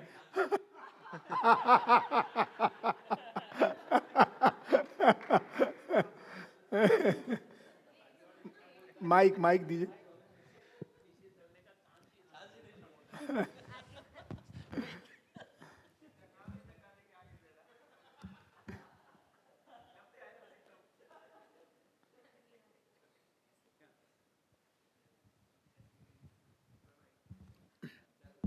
भैया ये वाला जो पैराग्राफ है ना, कर्तव्य वाला, हाँ, उसमें अगर हम मतलब कर्तव्य का जब डेफिनेशन देखते हैं ना तो ये बहुत क्लियर होता है। जैसे उसमें लिखा हुआ है, प्रत्येक स्तर में प्राप्त संबंध एवं संपर्कों और उसमें निहित मूल्य निर्वाह। अब इसमें क्या है कि मतलब जीवन जो है ना, उसकी ज़रूरत है कि वो मूल्यों में अनुभूति करे और वो मूल्यों का निर्वाह हो। वो मेरे जीवन की ज़रूरत है। मतलब भौतिक वस्तुएं वो मेरे शरीर की जरूरत है, मतलब कर्तव्य में दोनों इंक्लूडेड है, पर जब तक वो मूल्यों का निर्वाह नहीं होगा तब तक मेरे जीवन को वो तृप्ति नहीं है। तो इसीलिए सबसे पहले परिवार में वो जितने भी संबंध है, परिवार में माता पिता है, हस्बैंड वाइफ है, उसमें जितने भी और मूल्य जो है वो सारे संबंध के मूल्य अस्तित्व में, मतलब ऐसा नहीं है कि एक ही संबंध में सारे मूल्य, अस्तित्व में हर एक संबंध के हर एक मूल्य निश्चित है। तो उसमें जब मैं वो मूल्य को प्रमाणित कर दूं, मतलब उसमें वो अनुभूति कर लूं, तो मेरे व्यवहार में वो संतुलन आ जाएगा। बिल्कुल। मतलब अगर, और वो संतुलन आने से वो कॉन्फिडेंस आएगा कि जैसे मैंने ममता मूल्य का निर्वाह कर लिया, उसमें हो सकता है कि फिर बेटे के लिए जो निर्वाह हो रहा है उसमें फिर और बच्चों के लिए भी वो मूल्य फिर बहेगा। तो उसमें वस्तु अलग हो सकती है, मतलब बेटे को जितनी वस्तु दो, बिल्कुल ठीक है, उसमें मतलब और बच्चों को वस्तु नहीं दूं, पर वो भाव के रूप में मेरे में वो परिपूर्णता बनी रहेगी। ऐसे ही है। हाँ, तो वो इसलिए वो बहुत ज़रूरी है, मेरे जीवन के लिए वो ज़रूरी है। बिल्कुल ठीक है, जीवन की तृप्ति के लिए वो बिल्कुल, बहुत बढ़िया। तो बुद्धि के अभाव में विचारों में सार्थकता तथा ज्ञान के अभाव में बुद्धि की सार्थकता सिद्ध नहीं है ना। तो बुद्धि के अभाव में माने हमें बोध और अनुभव में पहुंचना ही पड़ेगा, क्योंकि इसके अभाव में जो कारण क्रियाएं हैं इनकी तृप्ति के अभाव में इधर पर तृप्ति होती ही नहीं है ना विचारों की। सुख सर्वोत्कृष्ट सृजन मानव इकाई का धर्म है, ये बहुत इंपॉर्टेंट यहाँ पर कह रहे हैं। देखो, जहाँ कहीं भी पदार्थ नहीं है वहाँ पर भी मानव को ले जाने पर सुख धर्मता का अभाव मानव में नहीं पाया गया। माने जैसे आप सुखी हो गए मान लो, अब आप ऐसी कहीं जगह पे जाते हो जहाँ पे आपको ये फिजिकल फैसिलिटीज़ नहीं है, कंफर्ट, चांद पे भी ले जाएंगे ना तो वो सुख वाला आदमी सुख को ही महसूस कर रहा है। इससे क्या पता चलता है कि जो सुख का कारण है वो व्यापक है या ज्ञान है ना। वहाँ पर ले जाने पर भी सुख धर्मता का अभाव मानव में नहीं पाया गया, इसलिए सुख का आधार ज्ञान संपन्नता सार्वदेशिक सिद्ध हुआ। क्योंकि यदि मुझे सुख इनकी वजह से होता तो इनको छोड़ दूंगा तो सुख छूट जाना चाहिए, लेकिन मुझे कहीं भी ले जाओ, जो समझदार ज्ञान संपन्न व्यक्ति है कहीं भी ले जाने पर उसको सुख की अनुभूति बनी हुई है। इससे ये पता चलता है कि ज्ञान हर जगह उपलब्ध है, क्योंकि कहीं भी जा रहा है उसको सुख बना हुआ है, तो इसका माने ज्ञान हर जगह उपलब्ध है। उसको ज्ञान की माने ज्ञान ही ईश्वर है, व्यापक है, इसको यहाँ पे लिख रहे हैं। क्योंकि जो जहाँ नहीं है वहाँ उसकी उपलब्धि संभव नहीं है। तो यदि वहाँ पर ज्ञान नहीं होता तो वहाँ पर पता लगा दुखी महसूस करना, किसी एक कोने में जाके यहाँ पर तो ठीक लगता है, कोने में जाके दुखी हो जाता है ना, क्योंकि वहाँ ज्ञान है ही नहीं। तो ऐसा नहीं है, क्योंकि ज्ञान हर जगह उपलब्ध है, इसलिए उसको कहीं भी ले जाओ उसको ज्ञान बना ही रहता है। इस प्रकार ज्ञान सर्वव्यापक सिद्ध हुआ। ज्ञान ज्ञाता द्वारा ज्ञेय सहित मानव परंपरा में प्रमाणित होता है। ब्रेक कर दें, बस एक पेज है तो उसको कंप्लीट कर लेते हैं। ज्ञान सर्वव्यापक है, उद्घाटन जागृत, हाँ ये बहुत इंपॉर्टेंट, उद्घाटन कौन करता है उसका? ज्ञान का उद्घाटन जागृत मानव के द्वारा प्रमाणित होता है। इसका ये मतलब नहीं ज्ञान सब जगह फिर हर एक को क्यों नहीं है। ज्ञान तो सर्वव्यापक के रूप में सब जगह उपलब्ध है, लेकिन जो उद्घाटन करने की जो पात्रता है ना, वो जागृत मानव ही, इसलिए इकाई का अपना महत्व है। लास्ट में यही है कि सभी मानव सुखधर्मी हैं, सुख के लिए प्रयासरत हैं, सुख का अनुभव करना चाहते हैं, है ना। तो जो व्यक्ति सुखी हो जाता है उसके लिए सभी जगह है ना उपलब्धता है, और वो दूसरों के लिए मार्गदर्शक प्रेरक होने के उससे युक्त हो जाता है। बढ़िया। 81 का जो सेकंड लास्ट पैराग्राफ था कि वर्तमान आज के मानव जिस समुदाय में रह रहे हैं हम लोग, सामाजिकता को पाना चाहते हैं, उसके मूल में भय है ना। क्योंकि अभी देखेंगे तो जीव में भी जो सब कर रहे हैं भोग प्रवृत्ति वही मैं कर रहा हूँ, तो जीव और इसमें अंतर नहीं दिखाई दे रहा अमानव में अभी। इससे स्पष्ट होता है कि मानव पशु पक्षियों के अतिरिक्त ज्ञान विज्ञान विवेक पूर्वक गुणों और स्वभावों के उपार्जन से ही अपनी मौलिकता सिद्ध कर पाएगा। केवल खाने पीने से उसकी मौलिकता सिद्ध नहीं हो रही है, उसमें अंतर ही पता नहीं चल रहा है। तो ज्ञान विवेक विज्ञान के द्वारा ही वो मौलिकता को सिद्ध करता है, फलतः सुखी होता है ना। इस प्रकार संपूर्ण मानव को एक जगह में होने की इच्छा के मूल में कारण उनका सुखधर्मी होना ही है। हर मानव सुखी होना चाहता है। बहुत बढ़िया। तो मुझे लगता है अच्छा रहा। 81 पेज है, बहुत ही गजब जबरदस्त चैप्टर है। तो चाय के लिए ब्रेक करते हैं, और ब्रेक के बाद अब 81 से 91 तक, यार कितना 81 से 92 अपने अपने में पढ़ लेंगे। इसका डिस्कशन फिर सुबह करेंगे, है ना। 6 और 7 चैप्टर 10 पेज हैं लगभग।